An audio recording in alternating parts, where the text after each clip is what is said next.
تفسیر صافی، تالیف مفسر محمد بن مرتضی المعروف ملا فیض کاشانی، ترجمہ و تلخیص مولانا سید تلمیذ حسنین رضوی، شائع کردہ ادارہ نشر دانش نیو جرسی امریکہ۔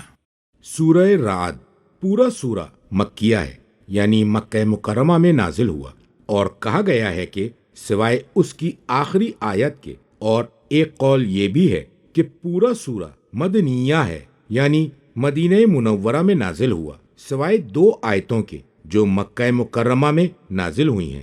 وَلَوْ أَنَّ قُرْآنَ سُيِّرَتْ بِهِ جِبَالُ، اور اس کے بعد والی آیت یعنی آیت 31 اور 32، اور اس سورے میں آیتوں کی تعداد 43 ہے۔ بسم اللہ الرحمن الرحیم، مہربان اور نہایت مشفق اللہ کے نام سے۔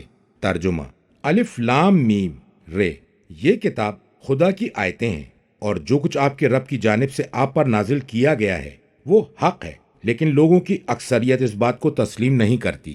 خدا وہی تو ہے جس نے آسمانوں کو بغیر ستون کے بلند کیا ہے، جیسا کہ تم دیکھ رہے ہو، پھر اس نے عرش پر اپنا اقتدار قائم کیا اور سورج اور چاند کو اپنا تابع دار بنایا، ان میں سے ہر ایک معینہ مدت تک کے لیے رواں دواں ہے۔ وہی امر کی تدبیر کرتا ہے، آیات کو تفصیل کے ساتھ بیان کرتا ہے، شاید تم اپنے رب سے ملاقات کا یقین کر لو۔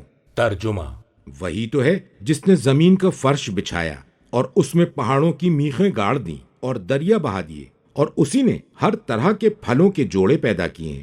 وہ رات کے پردے سے دن کو ڈھانپ دیتا ہے، یقیناً اس میں غور و فکر کرنے والوں کے لیے بہت سی نشانیاں ہیں۔ مذکورہ آیت کے لفظ مراد الف لام میم رے، اس کا تعلق حروف مقطعات سے ہے۔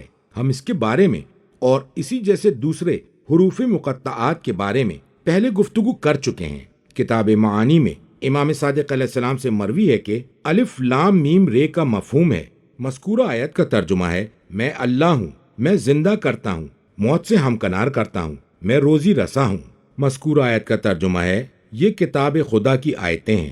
مذکورہ آیت کا ترجمہ ہے: اور جو قرآن آپ کے رب کی جانب سے آپ پر نازل کیا گیا ہے وہ حق ہے۔ مذکورہ آیت کا ترجمہ ہے: لیکن لوگوں کی اکثریت اس بات کو تسلیم نہیں کرتی۔ مذکورہ آیت کا ترجمہ ہے: اللہ وہی تو ہے جس نے آسمانوں کو بغیر ستونوں کے بلند کر دیا۔ مذکورہ آیت کے لفظ مراد جسے بلند شدہ تم دیکھ رہے ہو، یہ عمد کی صفت ہے۔ تفسیر قمی اور عیاشی میں امام رضا علیہ السلام سے مروی ہے کہ ستونوں نے آسمان کو اٹھا رکھا ہے، لیکن تم ان ستونوں کو نہیں دیکھ رہے ہو۔ مذکورہ آیت کا ترجمہ ہے: پھر اس نے عرش پر اپنا اقتدار قائم کیا۔ اس جملے کا مفہوم سورہ اعراف کی آیت 54 کے ذیل میں بیان کیا جا چکا ہے۔ مذکورہ آیت کا ترجمہ ہے: اور سورج اور چاند کو اپنا تابع دار بنایا، ان میں سے ہر ایک معینہ مدت تک کے لیے رواں دواں ہے، یعنی ایک خاص مدت اور وقت میں اس کا چکر مکمل ہوتا ہے، یا وہ ایک مقرر کردہ منزل تک چکر لگا رہے ہیں جہاں پہنچ کر ان کا چکر ختم ہو جائے گا، اور یہ ارشاد باری ہے۔ مذکورہ آیت کا ترجمہ ہے: جب آفتاب کی چادر کو لپیٹ دیا جائے گا، جب تارے گر پڑیں گے۔ مذکورہ آیت کا ترجمہ ہے: وہی امر کی تدبیر کرتا ہے، یعنی وہ اپنی سلطنت کے امور کی تدبیر کرتا ہے، جیسے ایجاد کرنا، معدوم کرنا، باقی نہ رکھنا، موجود کی ضد، زندہ کرنا، موت دینا، اور اس کے علاوہ دیگر امور۔ مذکورہ آیت کا ترجمہ ہے: وہ آیات کو نازل کرتا ہے اور ان کی وضاحت کرتا ہے۔ مذکورہ آیت کا ترجمہ ہے: شاید تم اپنے رب سے ملاقات کا یقین کر لو تاکہ تم اس میں غور و فکر کرو اور اللہ کی قدرت کاملہ اور ہر چیز میں اس کی کاریگری کا یقین کر لو، تو تمہیں پتہ چل جائے گا کہ اللہ ہر شے پر محیط ہے، اور یہ عبادت اللہ کے اس قول کی طرح ہے۔ مذکورہ آیت کا ترجمہ ہے: آگاہ ہو جاؤ، یہ لوگ اللہ سے ملاقات کی طرف سے شک میں مبتلا ہیں، اور آگاہ ہو جاؤ کہ اللہ ہر شے کا احاطہ کیے ہوئے ہے۔ مذکورہ آیت کا ترجمہ ہے: وہی تو یہ جس نے زمین کا فرش بچھایا، اسے لمبائی اور چوڑائی میں پھیلایا تاکہ اس میں پیر جم جائیں اور جانور اس پر چلیں پھریں۔ مذکورہ آیت کا ترجمہ ہے: اور اس زمین میں پہاڑ کی میخیں گاڑ دیں، اٹل پہاڑ پیدا کر دیے۔ مذکورہ آیت کا ترجمہ ہے: اور دریا بہا دیے۔ مذکورہ آیت کا ترجمہ ہے: اور اس زمین میں ہر طرح کے پھلوں کے جوڑے جوڑے پیدا کیے، کالے، سفید، میٹھے، کھٹے، خشک، تر، چھوٹے بڑے، اور اسی جیسی مختلف اقسام۔ مذکورہ آیت کا ترجمہ ہے وہ رات کے اندھیرے سے دن کی روشنی کو ڈھانپ دیتا ہے تو فضا روشن ہونے کے بعد تاریک ہو جاتی ہے۔ مذکورہ آیت کا ترجمہ ہے یقیناً اس میں غور و فکر کرنے والوں کے لیے بہت سی نشانیاں ہیں۔ ترجمہ: اور زمین کے خطے ایک دوسرے سے ملے ہوئے ہیں، انگور کے باغات ہیں، زراعتیں ہیں، کھجور کے درخت کئی کئی تنوں والے اور ایک تنے والا ہے، انہیں ایک ہی پانی سے سیراب کیا جاتا ہے، ان میں سے بعض کو بعض پر ہم ذائقے میں فوقیت دیتے ہیں، بے شک اس میں نشانیاں ہیں صاحبان عقل کے لیے۔ مذکورہ آیت کا ترجمہ ہے اور زمین کے مختلف خطے، حصے، ٹکڑے پاک اور صاف، شور اور نمکین، نرم اور سخت درخت کے علاوہ زراعت کے قابل اور اس کے برعکس جہاں نہ درخت اگتے ہیں اور نہ ہی زراعت ہو سکتی ہے، یہ سب کے سب ایک دوسرے سے ملے ہوئے، جڑے ہوئے اور متصل ہیں۔ مذکورہ آیت کا ترجمہ ہے اور انگور کے باغات ہیں، کھیتیاں ہیں اور کھجور کے درخت ہیں جن میں قسم قسم کے انگور اور طرح طرح کی کھیتیاں ہیں اور کھجور کے درخت ہیں۔ مذکورہ آیت کے لفظ سے مراد کئی تنوں والے کھجور کے درخت جن کی جڑ ایک ہوتی ہے۔ مذکورہ آیت کا ترجمہ ہے اور ایک تنے والے جن کی جڑیں جدا جدا ہوتی ہیں اور ایک دوسرے سے مشابہت رکھنے والے اور مشابہت نہ رکھنے والے۔ اور نبی اکرم صلی اللہ علیہ وآلہ وسلم کی حدیث میں آیا ہے، مذکورہ آیت کا ترجمہ ہے کسی انسان کا چچا اس کے باپ کا حقیقی بھائی ہوتا ہے۔ مذکورہ آیت کے لفظ سے مراد سیراب کیا جاتا ہے۔ مذکورہ آیت کا ترجمہ ہے ایک ہی پانی سے۔ مذکورہ آیت کا ترجمہ ہے ان میں سے بعض کو بعض پر ہم ذائقے میں فوقیت دیتے ہیں۔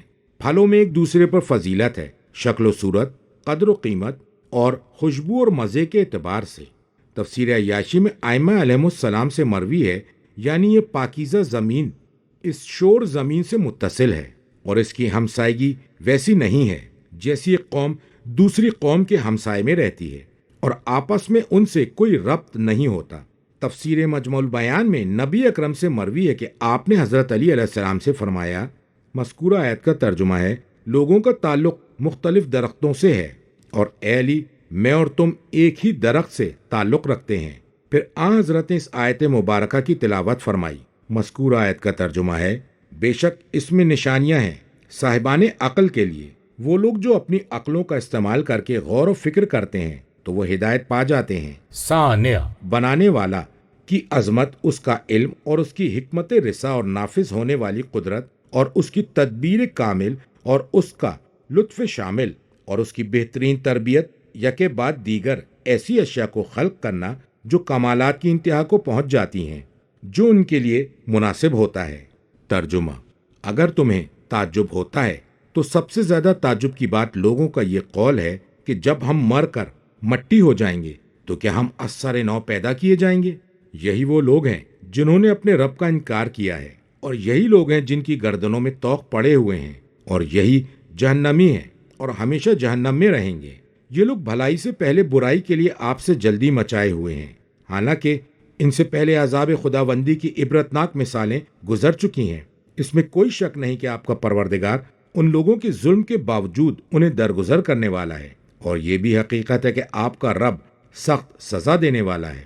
مذکورہ آیت کا ترجمہ ہے اے محمد، اگر آپ کفار کی اس بات پر تعجب کر رہے ہیں کہ وہ زندہ کیے جانے کا انکار کر رہے ہیں، مذکورہ آیت کے لفظ سے مراد تو اس سے زیادہ تعجب خیز مذکورہ آیت کے لفظ سے مراد ان کا یہ قول ہے جس پر تعجب ہونا چاہیے، اس لیے کہ اے نبی، جو کچھ آپ سے بیان کیا گیا وہ ہستی جب اسے از سر نو ایجاد کر سکتی ہے تو پھر دوبارہ زندہ کرنا اس کے لیے کس قدر آسان ہوگا۔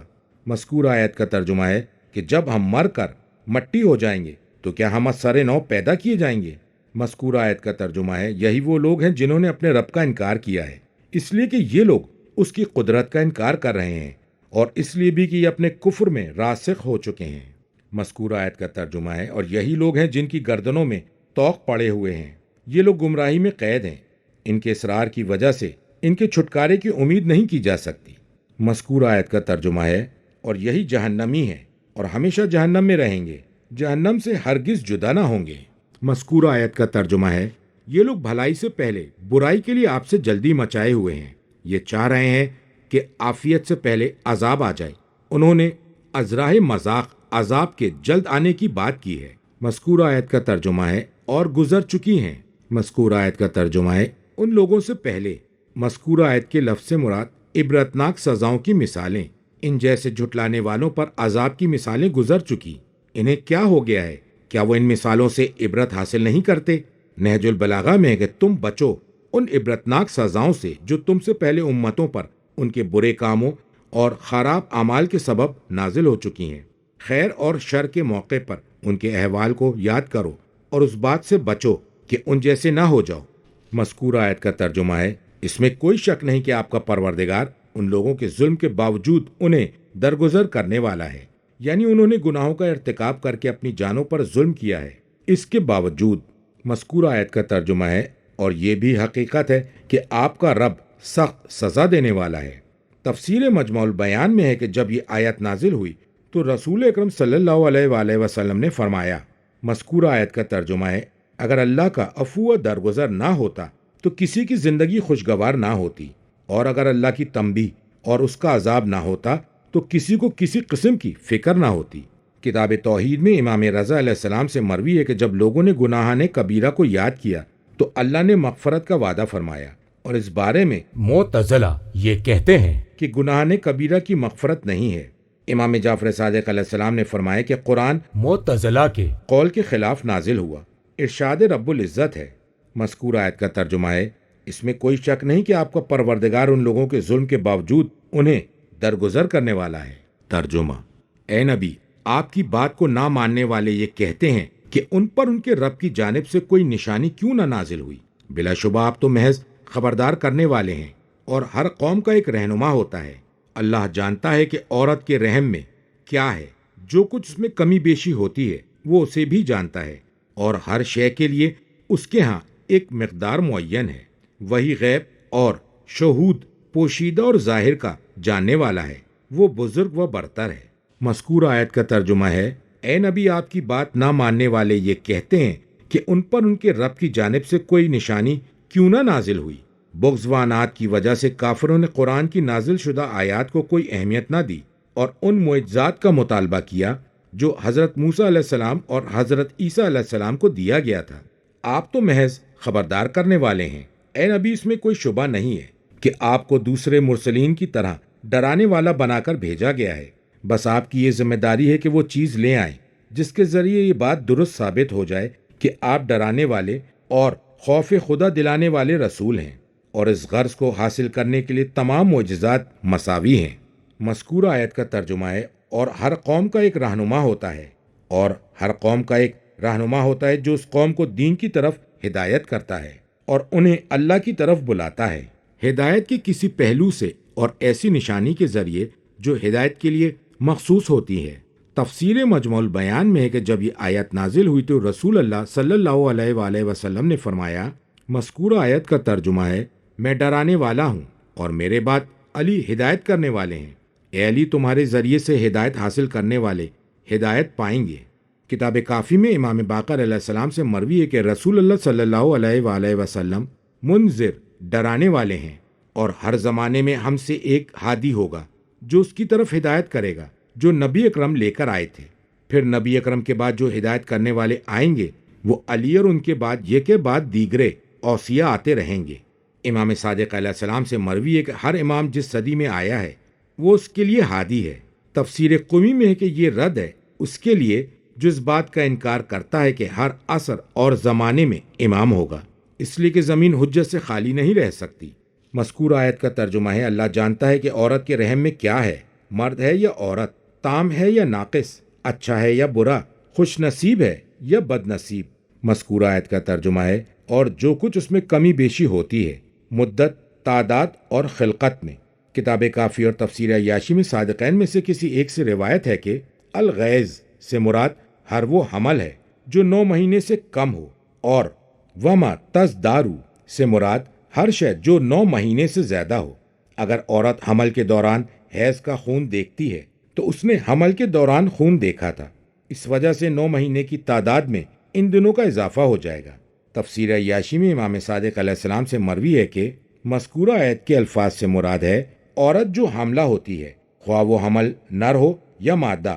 مذکورہ آیت کے الفاظ سے مراد جو 9 مہینے سے کم ہو وہ غیظ ہے، اور ماں تزداد سے مراد حمل کے دوران اگر عورت خون دیکھے تو ان دنوں کو 9 مہینے پر اضافہ کر لے۔ اور ایک روایت میں ہے کہ ماں تغیث سے مراد ہے اگر حمل باقی نہ رہے، اور ماں تزداد سے نر و مادہ دونوں مراد ہیں۔ تفسیر قمی میں ہے کہ وما تغیثو سے مراد ہے وہ بچہ جو مکمل ہونے سے پہلے ساقط ہو جائے، اور ماں تزدادو کے معنی ہے یعنی جو 9 مہینے سے بڑھ جائے۔ عورت اپنے حمل کے دوران جب بھی حیض کا خون دیکھے تو اتنے دنوں کا اضافہ اپنے حمل پر کر لے۔ مذکورہ آیت کا ترجمہ ہے، اور ہر شے کے لیے اس کے ہاں ایک مقدار معین ہے جس میں نہ اضافہ ہوتا ہے اور نہ ہی کمی واقع ہوتی ہے۔ مذکورہ آیت کا ترجمہ ہے وہ غیب کا جاننے والا ہے۔ غیب وہ ہے محسوسات سے جس کا ادراک نہیں کیا جا سکتا۔ مذکورہ آیت کا ترجمہ ہے اور شہود یعنی ظاہر کا جاننے والا ہے جس کا ادراک محسوسات سے ممکن ہے۔ مذکورہ آیت کے لفظ سے مراد وہ بزرگ ہے، وہ ایسا عظیم الشان ہے کہ ہر شے اس کے سامنے حقیر ہے۔ مذکورہ آیت کے لفظ سے مراد وہ اپنی عظمت کے سبب ہر شے سے بلند و بالا ہے۔ ترجمہ: تم میں سے جو بھی آہستہ بات کرے یا زور سے، اور کوئی رات کی تاریکی میں چھپا ہوا ہو یا دن کی روشنی میں چل رہا ہو، اس کے لیے سب یکساں ہیں۔ ہر شخص کے آگے اور پیچھے اس کے پہرے دار معین ہیں جو حکم خدا سے اس کی حفاظت کرتے ہیں۔ بے شک اللہ کسی قوم کے حالات کو اس وقت تک تبدیل نہیں کرتا جب تک وہ خود اپنی حالت میں تبدیلی واقع نہ کریں، اور اگر اللہ کسی قوم کو مصیبت میں مبتلا کرنا چاہے تو اسے کوئی ٹال نہیں سکتا، اور نہ ہی اللہ کے علاوہ کوئی ان کا مددگار ہو سکتا ہے۔ مذکورہ آیت کا ترجمہ ہے اللہ کے لیے یکساں ہے، تم میں سے کوئی پوشیدہ طور سے گفتگو کرے یعنی خود سے گفتگو کرے۔ مذکورہ آیت کا ترجمہ ہے اور جو زور سے دوسروں کے لیے گفتگو کرے۔ مذکورہ آیت کا ترجمہ ہے اور وہ جو رات کی تاریکی میں چھپا ہو، جو رات کے اندھیروں میں پوشیدہ رہنا چاہتا ہے۔ مذکورہ آیت کا ترجمہ ہے اور ظاہر ہے، نظر آ رہا ہے۔ مذکورہ آیت کے لفظ سے مراد دن کی روشنی میں کہ ہر شخص اس کو دیکھ سکتا ہے۔ تفسیر قمی میں امام باقر علیہ السلام سے مروی ہے کہ سر و اعلانیہ پوشیدہ اور ظاہر دونوں اس کے نزدیک یکساں ہیں۔ لہو جو بھی آہستہ بات کرے یا زور سے بولے پوشیدہ ہو جائے یا نظر آئے، اس لیے۔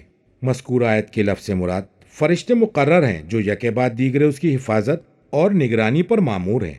مذکورہ آیت کا ترجمہ ہے ہر شخص کے آگے، اس کے پیچھے اور اس کے اطراف و جوانب۔ مذکورہ آیت کا ترجمہ ہے جو حکم خدا سے اس کی حفاظت کرتے ہیں۔ کہا گیا ہے کہ امر خداوندی کی وجہ سے، یعنی اس وجہ سے کہ اللہ تعالیٰ نے انہیں اس کی حفاظت کا حکم دیا ہے۔ کتاب مناقب اور قمی میں امام باقر علیہ السلام سے من امر اللہ کے بارے میں مروی ہے، یہ اللہ کے حکم سے ہے کہ کوئی کنویں میں جا گرے یا اس کے اوپر دیوار گر جائے یا وہ کسی مصیبت میں مبتلا ہو جائے، یہاں تک کہ جب قدر، تقدیر یا قسمت آ جاتی ہے تو وہ پہرے دار فرشتے اس شخص کو اور اس شے کو تنہا چھوڑ دیتے ہیں اور اسے تقدیر کے سپرد کر دیتے ہیں۔ اور 2 فرشتے ہیں جو رات کے وقت حفاظت کرتے ہیں، اور دوسرے 2 فرشتے ہیں جو دن کے وقت ان کے جانشین بنتے ہیں۔ تفسیر مجموع البیان میں امیر المومنین علیہ السلام سے مروی ہے کہ یہ وہ فرشتے ہیں جو ہلاکت کے مقامات سے انسان کی حفاظت کرتے ہیں، یہاں تک کہ اسے مقادیر جو قسمت میں لکھا ہوا ہے تک پہنچا دیتے ہیں۔ وہ فرشتے اس شخص اور مقادیر کے درمیان سے ہٹ جاتے ہیں اور ان دونوں کو تنہا چھوڑ دیتے ہیں۔ مذکورہ آیت کا ترجمہ ہے یقیناً اللہ عافیت اور نعمت عطا کرنے میں کسی قوم کی حالت کو تبدیل نہیں کرتا۔ مذکورہ آیت کا ترجمہ ہے جب تک وہ اچھے حالات سے برے حالات تک خود اپنی حالت میں تبدیلی نہ کر لیں۔ تفسیر عیاشی میں امام باقر علیہ السلام سے مروی ہے کہ اللہ تبارک و تعالیٰ نے یہ حتمی فیصلہ کر لیا ہے کہ اللہ جب بھی کسی بندے کو نعمتوں سے نوازتا ہے تو وہ نعمت اس بندے سے اس وقت تک سلب نہیں کرتا جب تک بندے سے گناہ سرزد نہ ہو جائے۔ بندے کا وہ گناہ اس کی نعمتوں کو سلب کرنے کا سبب بن جاتا ہے، اور یہ بات اللہ کے مذکورہ قول سے ثابت ہے۔ کتاب معانی میں امام سجاد علیہ السلام سے مروی ہے وہ گناہ جو نعمتوں کو تبدیل کر دیتے ہیں وہ یہ ہیں: انسانوں سے زیادتی کرنا، خیر کی عادت کو ترک کرنا، کفران نعمت، نعمت کی ناشکری کرنا اور شکر ادا نہ کرنا۔ پھر آپ نے اس مذکورہ آیت کی تلاوت فرمائی۔ مذکورہ آیت کا ترجمہ ہے اور اگر اللہ کسی قوم کو مصیبت میں مبتلا کرنا چاہے تو اسے کوئی ٹال نہیں سکتا، اور نہ ہی اللہ کے علاوہ کوئی اور ہے جو ان کے امر کا والی ہو اور ان سے مصیبت کو دور کر سکے۔ ترجمہ: وہی تو ہے جو تمہیں بجلی کی چمک دکھلاتا ہے جس سے ڈر بھی لگتا ہے اور امید بھی ہوتی ہے، اور وہی ہے جو بوجھل گھٹائیں پیدا کرتا ہے۔ بادلوں کی گرج اس کی حمد کے ساتھ تسبیح کرتی ہے، اور فرشتے بھی اس کی ہیبت سے لرزتے ہوئے محو تسبیح رہتے ہیں۔ وہ بجلیاں بھیجتا ہے اور جس پر چاہتا ہے انہیں گرا دیتا ہے، درا حال ہے کہ وہ اللہ کے بارے میں جھگڑ رہے ہوتے ہیں اور وہ بڑی قوت والا ہے۔ مذکورہ آیت کا ترجمہ ہے: وہی تو ہے جو تمہیں بجلی کی چمک دکھلاتا ہے، جسے تکلیف میں مبتلا رکھنا چاہتا ہے اس کے لیے خوف پیدا کر دیتا ہے۔ مذکورہ آیت کے لفظ مراد اور بارش برسا کر امیدیں دلاتا ہے۔ مذکورہ آیت کا ترجمہ ہے: اور وہی ہے جو بوجھل گھٹائیں پیدا کرتا ہے۔ تفسیر قمی میں ہے کہ جن بادلوں کو زمین سے بلندی عطا کرتا ہے۔ مذکورہ آیت کا ترجمہ ہے: اور بادلوں کی گرج اس کی حمد کے ساتھ تسبیح کرتی ہے۔ نبی اکرم سے روایت ہے کہ آپ سے رعد کے بارے میں دریافت کیا گیا تو آپ نے فرمایا وہ فرشتہ ہے جس سے بادلوں پر متعین کیا گیا ہے۔ ان کے پاس آگ کی بٹی ہوئی رسیاں ہوتی ہیں جن سے وہ بادلوں کو ہکاتے ہیں۔ کتاب فقہ میں ہے، روایت کی گئی ہے کہ رعد ایک ایسے فرشتے کی آواز ہے جو مکھی سے بڑا ہے اور زنبور بھیڑ سے چھوٹا ہے۔ کتاب فقہ اور عیاشی میں امام صادق علیہ السلام سے مروی ہے کہ اس کی مثال اس شخص کی سی ہے جو اونٹ پر سوار ہوتا ہے اور اسے ہایا ہایا کہہ کر ڈانٹتا اور جھڑکتا رہتا ہے۔ اسی طرح کی کیفیت رعد کی ہے۔ تفسیر مجموع البیان میں نبی اکرم سے مروی ہے کہ آن حضرت جب بھی رعد کی آواز کو سنتے تو فرمایا کرتے تھے۔ مذکورہ آیت کا ترجمہ ہے: پاک و پاکیزہ ہے وہ ذات کہ بادل کی گرج اس کی حمد کے ساتھ اس کی تسبیح کر رہی ہے۔ مذکورہ آیت کا ترجمہ ہے: اور فرشتے اس کے خوف اور عظمت و جلال کے سبب تسبیح کر رہے ہیں۔ مذکورہ آیت کا ترجمہ ہے: اور وہ بجلیاں بھیجتا ہے، جس پر چاہتا ہے انہیں گرا دیتا ہے، اور جس پر بجلی گرتی ہے وہ ہلاک ہو جاتا ہے۔ مذکورہ آیت کا ترجمہ ہے: اور وہ لوگ اللہ کے بارے میں جھگڑ رہے ہیں کیونکہ وہ رسول اکرم صلی اللہ علیہ وآلہ وسلم کو جھٹلا رہے ہیں کہ وہ ان کے سامنے خدائے واحد کی صفات بیان کر رہے ہیں، اور یہ فرما رہے ہیں کہ لوگوں کو دوبارہ زندہ کیا جائے گا اور لوگوں کو بدلہ دیے جانے کی بات کر رہے ہیں۔ مذکورہ آیت کا ترجمہ ہے: اور وہ اللہ بڑی قوت والا ہے۔ اگرچہ یہ لفظ محال مماہلہ سے ہے تو مفہوم یہ ہوگا کہ وہ دشمنوں کے مکر و فریب کا جواب دینے کے لیے سخت ہے، اور کہا گیا ہے کہ محال محل سے ماخوذ ہے بمعنی قوت، اور تفسیر قمی میں کہ محال کا مفہوم ہے شدید الغضب، اس کا غضب بہت سخت ہے۔ تفسیر مجموع البیان میں امیر المومنین علیہ السلام سے مروی ہے کہ محال کے معنی ہیں شدید الاخذ، اللہ کی گرفت بہت شدید ہے۔ امالی میں ہے کہ رسول اللہ صلی اللہ علیہ وآلہ وسلم نے عرب کے فرعونوں میں سے ایک فرعون کے پاس کسی شخص کو بھیجا جس نے اسے اللہ عز و جل کی طرف بلایا، تو اس نے اس قاصد سے پوچھا، ذرا بتاؤ تو صحیح تم مجھے کس کی طرف بلا رہے ہو؟ کیا وہ چاندی کا بنا ہوا ہے یا سونے کا یا لوہے سے بنا ہے؟ وہ شخص نبی اکرم کی خدمت میں واپس آیا اور اس کی بات سے حضرت کو مطلع کیا۔ نبی اکرم نے اس شخص سے کہا واپس جاؤ اور اسے اللہ کی طرف بلاؤ۔ تو اس شخص نے کہا اے اللہ کے نبی، وہ تو اس بارے میں گستاخی کر رہا ہے۔ حضرت نے اس شخص سے کہا دوبارہ واپس جاؤ۔ وہ شخص واپس چلا گیا۔ ابھی وہ اس سے گفتگو کر ہی رہا تھا کہ اتنے میں بادلوں کی گرج پیدا ہوئی اور اس منکر کے سر پر بجلی آ گری، اس کی کھوپڑی اڑ گئی۔ تو اس وقت اللہ تعالیٰ نے یہ آیت نازل فرمائی، وَيُرْسِلُ الصَّوَاعِقَ۔ کتاب کافی میں امام صادق علیہ السلام سے مروی ہے کہ ذکر خدا کرنے والے پر بجلی نہیں گرتی۔ سوال کیا گیا کہ ذاکر ذکر خدا کرنے والے سے کیا مراد ہے؟ فرمایا کہ جو 100 آیتیں پڑھے۔ ترجمہ: اللہ کو پکارنا برحق ہے، اور جو لوگ اللہ کے علاوہ دوسروں کو پکارتے ہیں وہ ان کی صدا پر ذرا بھی لبیک نہیں کہتے۔ انہیں پکارنا تو ایسا ہے جیسے کوئی شخص اپنے دونوں ہاتھ پانی کی طرف پھیلا دے کہ وہ اس کے منہ تک پہنچ جائے، جبکہ وہ پانی اس تک پہنچنے والا نہیں۔ کافروں کی پکار اسی طرح بیکار ہے، اور وہ تو اللہ ہی ہے، آسمان و زمین کی ہر شے طوعا اور کرہا جسے سجدہ کر رہی ہے، اور ان کے سائے بھی صبح و شام اسی کے حضور سجدہ ریز ہوتے ہیں۔ مذکورہ آیت کا ترجمہ ہے اللہ کو پکارنا برحق ہے، کیونکہ جب اسے پکارا جاتا ہے تو وہ پکار پر لبیک کہتا ہے اور اس کی دعا قبول کرتا ہے۔ مذکورہ آیت کا ترجمہ ہے اور مشرکین جن کو پکارتے ہیں۔ مذکورہ آیت کا ترجمہ ہے اللہ کے علاوہ دوسروں کو وہ ان کی صدا پر ذرا بھی لبیک نہیں کہتے۔ مذکورہ آیت کا ترجمہ ہے، انہیں پکارنا تو ایسا ہی ہے جیسے کوئی اپنے ہاتھ پھیلا دے۔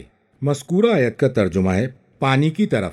مذکورہ آیت کا ترجمہ ہے پانی سے یہ مطالبہ کرے کہ وہ دور سے اس کے منہ تک پہنچ جائے، یا یہ کہ وہ پھیلے ہوئے ہاتھوں میں پینے کے لیے پانی حاصل کر لے۔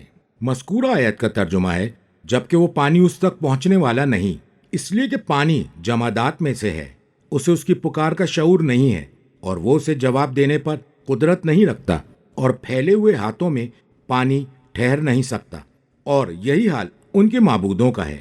تفسیر قمی میں امام باقر علیہ السلام سے مروی ہے، یہ وہ مثال ہے جسے اللہ تعالیٰ نے ان لوگوں کے لیے بیان فرمائی ہے جو بتوں کی پرستش کرتے ہیں، اور وہ لوگ جو اللہ کے علاوہ دوسرے معبودوں کی عبادت کرتے ہیں، تو وہ ان لوگوں کی کسی بات پر لبیک نہیں کہتے اور انہیں کسی قسم کا فائدہ نہیں پہنچاتے، مگر اس شخص کی طرح جو ہاتھ پھیلائے ہوئے دور سے پانی پینا چاہتا ہے اور وہ پانی اس تک نہیں پہنچتا۔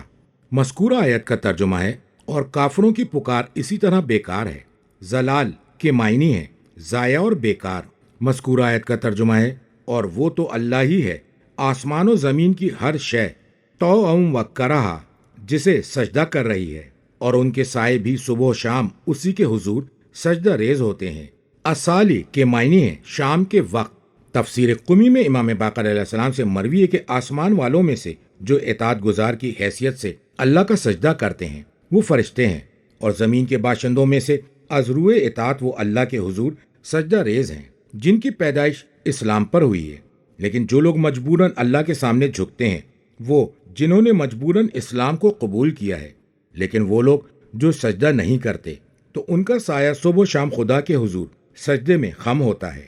تفسیر قمی میں ہے فرمایا کہ ہر سائے کا منتقل ہونا جسے اللہ نے پیدا کیا ہے وہ در حقیقت اللہ کو سجدہ کرنا ہے، اس لیے کہ کوئی شے ایسی نہیں ہے جس کا سایہ نہ ہو، جو شے کے متحرک ہوتے ہی حرکت میں آتا ہے، اور اس کا منتقل ہونا ہی اس کے سجدے ہیں۔ اسے سورہ نحل میں بیان کیا ہے اور کہا گیا ہے کہ ذل سے مراد جسم ہے، اور جسم کو ذل اس لیے کہا جاتا ہے کیونکہ سایہ اسی کی وجہ سے ہے، اور اس لیے بھی کہ جسم روح کا سایہ ہے، اور اس لیے بھی کہ وہ ظلمانی جس کا تعلق اندھیرے سے ہو، اور روح نورانی ہے اور جسم کے تابع ہے، وہ اس کی حرکت نفسانی سے متحرک ہوتا ہے اور اس کے سکون نفسانی سے ساکن ہو جاتا ہے۔ تفسیر قمی میں ہے کہ مومن کا سایہ اطاعت کرتے ہوئے سجدہ کرتا ہے اور کافر کا سایہ مجبوراً سجدہ ریز ہوتا ہے، اور اس سے مراد ان کا نشو نما پانا، ان کا متحرک ہونا، ان کا بڑھنا اور گھٹنا ہے۔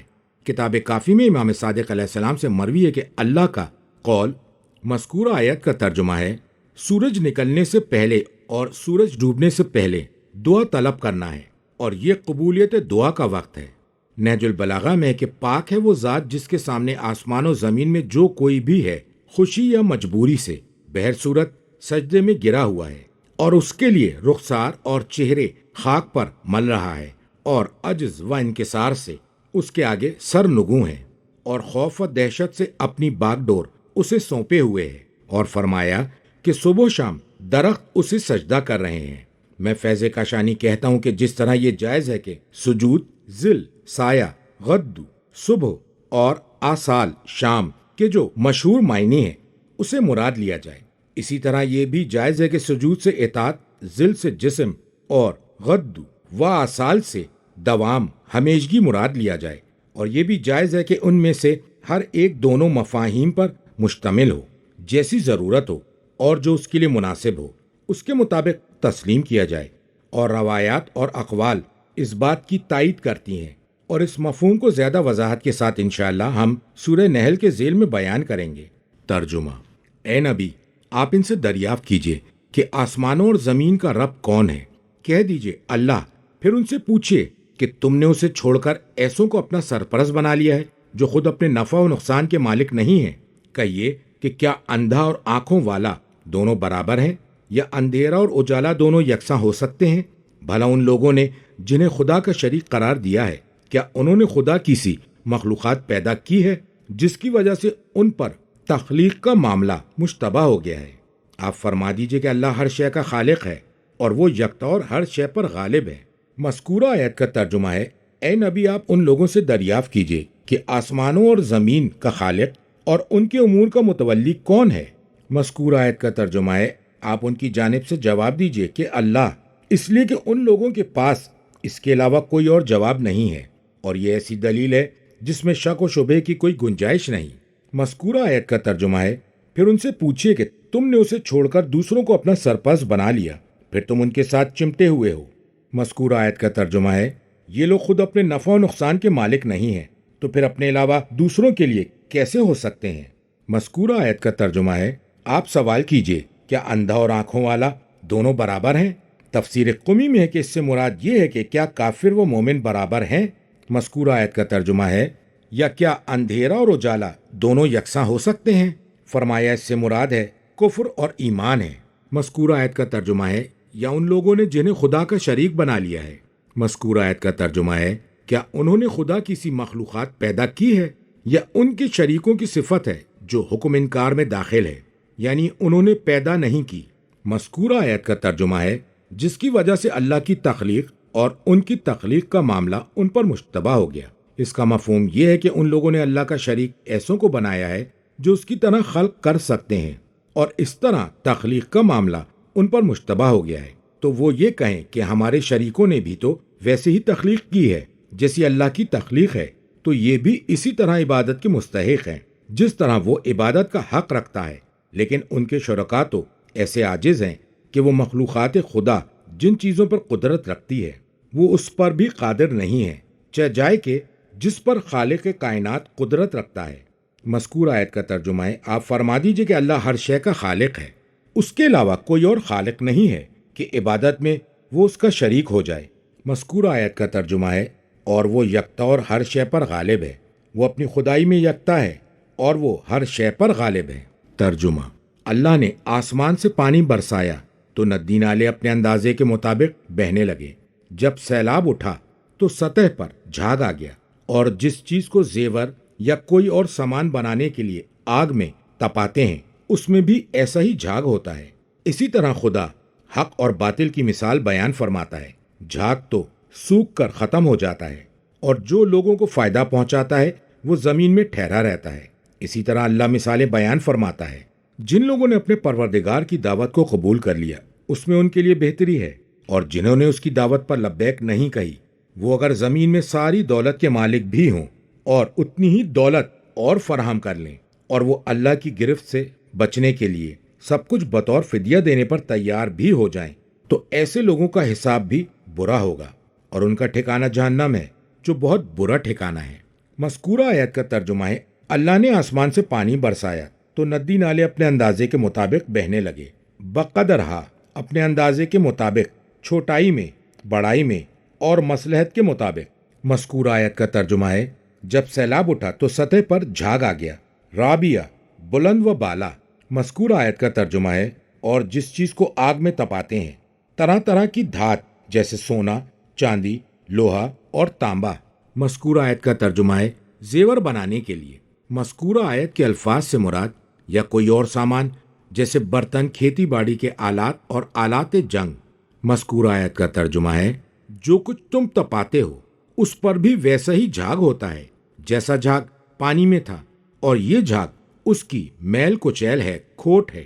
مذکورہ آیت کا ترجمہ ہے، اور اسی طرح اللہ حق اور باطل کی مثالیں بیان فرماتا ہے، یعنی دونوں کی مثال بیان کرتا ہے۔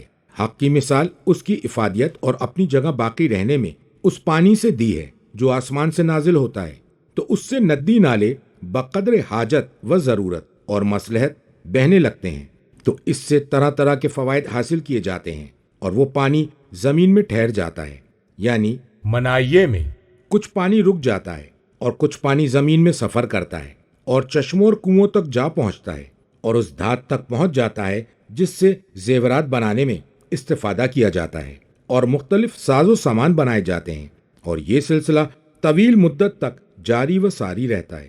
اور باطل کی مثال جھاگ سے دی جاتی ہے، اس لیے کہ اس کی افادیت کم ہوتی ہے اور وہ جلد ہی زائل ہو جاتا ہے۔ مذکورہ آیت کا ترجمہ ہے، جھاگ تو سوکھ کر ختم ہو جاتا ہے، یعنی سیلاب اور پگھلی ہوئی دھات اسے پھینک دیتی ہے۔ مذکورہ آیت کا ترجمہ ہے، اور جو لوگوں کو فائدہ پہنچاتا ہے جیسے پانی اور دھات کا خالص حصہ۔ مذکورہ آیت کا ترجمہ ہے، وہ زمین میں ٹھہرا رہتا ہے جس سے لوگ منفعت حاصل کرتے ہیں۔ مذکور آیت کا ترجمہ ہے، اللہ اسی طرح مشتبہ چیزوں کی وضاحت کے لیے مثالیں بیان کرتا ہے۔ تفسیر قمی میں فرمایا کہ حق کو آسمان سے نازل کیا گیا، جسے دلوں نے اپنی خواہشات کے مطابق اٹھا لیا۔ یقین والوں نے اپنے یقین کے مطابق اور شک والوں نے اپنے شک کے مطابق، لہذا خواہشات نے بہت زیادہ باطل کو اور خس و خاشاک کو اٹھا لیا۔ پانی حق ہے اور سیلاب کی گزرگاہ ندی نالے دل ہیں، اور سیلاب خواہش ہے، اور سیلاب وہ خواہش ہے۔ جھاگ اور زیورات کی میل کچیل وہ باطل ہے، اور زیورات اور دیگر ساز و سامان وہ حق ہے۔ جسے زیورات اور دیگر ساز و سامان مل جاتا ہے تو وہ دنیا میں اس سے فائدہ اٹھاتا ہے، اور اسی طرح جس کے پاس حق ہے وہ آخرت میں فائدہ اٹھائے گا، اور جسے دنیا میں جھاگ اور زیورات کی میل کچیل ملے تو وہ اس سے فائدہ حاصل نہیں کر سکتا، اور اسی طرح جس کے پاس باطل ہے وہ بھی روز قیامت اس سے فائدہ حاصل نہیں کر سکتا۔ مذکور آیت کا ترجمہ ہے، جن لوگوں نے اپنے پروردگار کی دعوت کو قبول کر لیا تو یہ بہترین قبولیت ہے۔ مذکور آیت کا ترجمہ ہے، اور جنہوں نے اس کی دعوت پر لبیک نہیں کہی، یعنی اللہ اسی طرح فریقین کے لیے مثالیں بیان کر رہا ہے، اور اس کے بعد کلام شروع ہو رہا ہے اس بات کو بیان کرنے کے لیے کہ جنہوں نے لبیک نہیں کہی اور قبول نہیں کیا، اور یہ بھی احتمال ہے اس کا ما قبل سے کوئی تعلق نہیں، اور بالحسنہ سے مراد بہترین ثواب ہے، اور ما بعد جملہ اسی سے متعلق ہوگا۔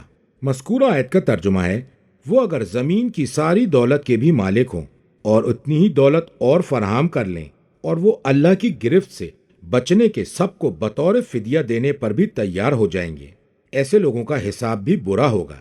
تفسیر مجموع البیان میں امام صادق علیہ السلام سے مروی ہے کہ ان کی کسی نیکی کو قبول نہیں کیا جائے گا، اور نہ ہی ان کے کسی گناہ کی مغفرت ہوگی، اور ایک حدیث میں فرمایا جو حساب میں جھگڑے گا وہ عذاب میں گرفتار ہوگا۔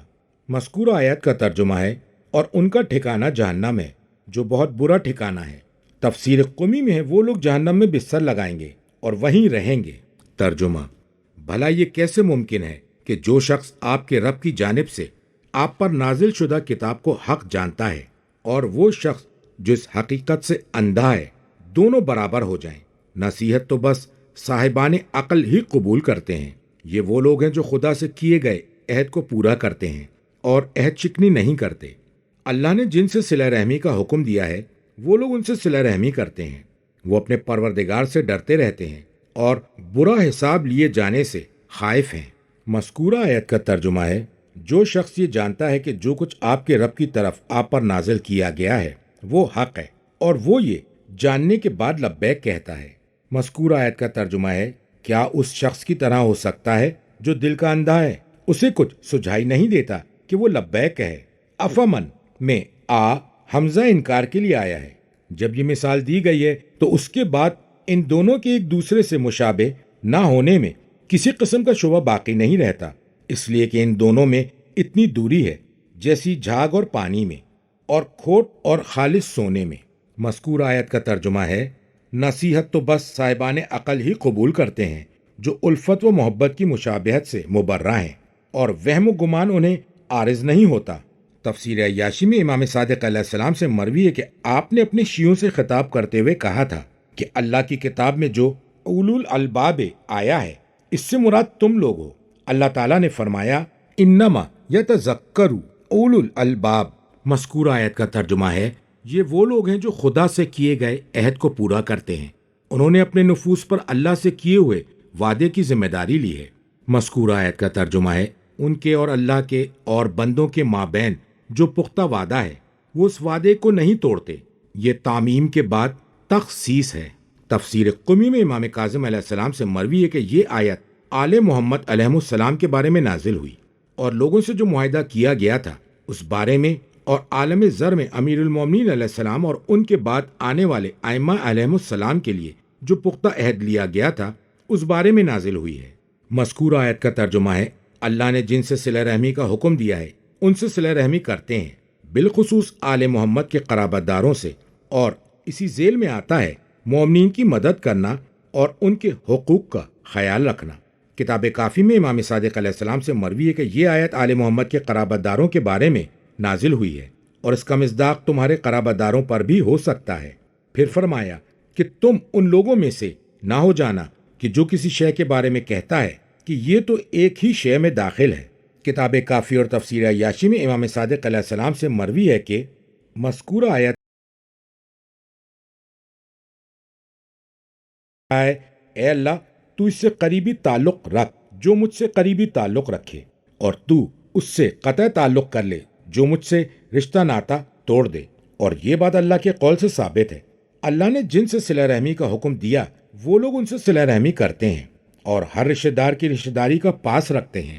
تفسیر عیاشی میں کہ ہر مومن سے رشتہ داری مراد ہے۔ تفسیر مجمع البیان، تفسیر قمی اور تفسیر عیاشی میں امام کاظم علیہ السلام سے اسی قسم کی روایت ملتی ہے۔ کتاب کافی اور تفسیر عیاشی میں امام صادق علیہ السلام سے مروی ہے کہ اللہ نے زکوٰۃ کے علاوہ جو مال فرض قرار دیا ہے وہ اللہ کے اس قول والذین یصلون ما امر اللہ بہ ان یوصل سے مراد ہے۔ تفسیر مجمع البیان میں امام رضا علیہ السلام سے ایسی ہی روایت ہے۔ مذکور آیت کا ترجمہ ہے وہ اپنے پروردگار سے ڈرتے رہتے ہیں اور بالخصوص برا حساب لیے جانے سے خائف ہیں قبل اس کے کہ ان کا حساب لیا جائے، وہ خود اپنا محاسبہ کر لیتے ہیں۔ کتاب کافی، تفسیر عیاشی اور معانی اور قمی میں امام صادق علیہ السلام سے مروی ہے کہ آپ نے اس آیت کی تلاوت فرمائی جب آپ ایسے شخص سے ملے جو اپنے بھائی سے اپنے حق کے بارے میں چھان بین اور تحقیق کر رہا تھا، اور امام علیہ السلام نے فرمایا کیا تم نے انہیں دیکھا؟ کیا وہ اس بات سے ڈرتے ہیں کہ ان پر ظلم و جور کیا جائے؟ نہیں، بلکہ وہ استقصاء، چھان بین اور تحقیق کرنا اور مداقع، حساب و کتاب میں باریک بینی سے ڈرتے ہیں۔ تو اللہ نے اس کا نام سوء الحساب، برا حساب رکھا ہے۔ جس نے چھان بین کی گویا اس نے برائی کا ارتکاب کیا۔ مجموع البیان اور تفسیر عیاشی میں امام صادق علیہ السلام سے مروی ہے کہ استقصاء یہ ہے کہ تم ان کی برائیاں گنواؤ اور ان کی نیکیوں کو شمار کرو۔ مصباح الشریعہ میں امام صادق علیہ السلام سے مروی ہے کہ اے کاش حساب کے لیے خوف کا مقام نہ ہوتا، مگر یہ کہ اللہ کے حضور میں پیش ہونے کی شرم اور مخفی چیزوں سے پردہ ہٹ جانے کی رسوائی۔ ایسی صورت میں انسان کو حق ہے کہ وہ پہاڑ کی چوٹی سے نیچے نہ آئے اور نہ ہی آبادی کی طرف پناہ لے، اور نہ کھائے نہ پیے اور نہ ہی سوئے مگر بحالت اضطرار جو ہلاکت سے متصل ہو۔ ترجمہ: اور جن لوگوں نے اپنے پروردگار کی رضا کی خاطر صبر سے کام لیا اور نماز قائم کی اور جو کچھ ہم نے انہیں دیا ہے اس میں سے اعلانیہ اور پوشیدہ طریقے سے خرچ کیا، اور وہ لوگ برائی کو بھلائی کے ذریعے دور کرتے ہیں، یہی ہیں وہ لوگ جن کے لیے آخرت کا گھر ہے، یعنی ایسے باغات ہیں جو ان کی ابدی قیام گاہ ہوں گے، اور ان کے آباء و اجداد، ان کی ازواج اور اولاد میں سے جو بھی صالح افراد ہوں گے وہ بھی ان کے ساتھ وہاں جائیں گے۔ ہر دروازے سے فرشتے ان کی خدمت میں حاضر ہوں گے اور کہیں گے سلام علیکم، تم پر سلامتی ہے، یہ تمہارے صبر کا صلہ ہے، آخرت کا گھر کتنا اچھا ہے۔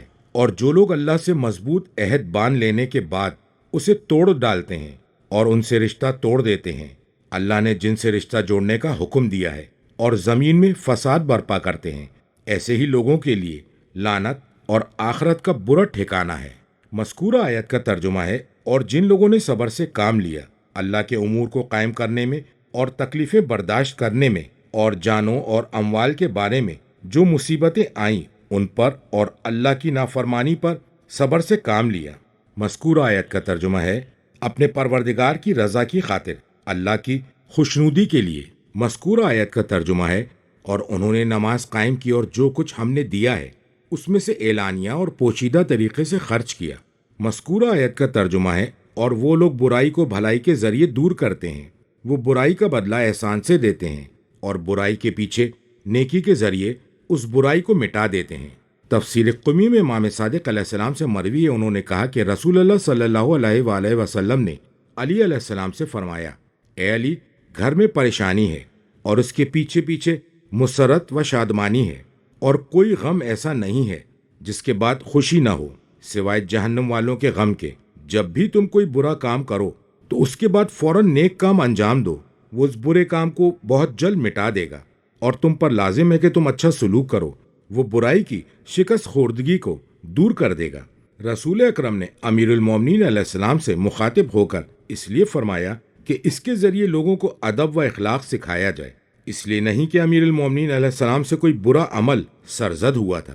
مذکورہ آیت کا ترجمہ ہے، یہی ہیں وہ لوگ جن کے لیے آخرت کا گھر ہے۔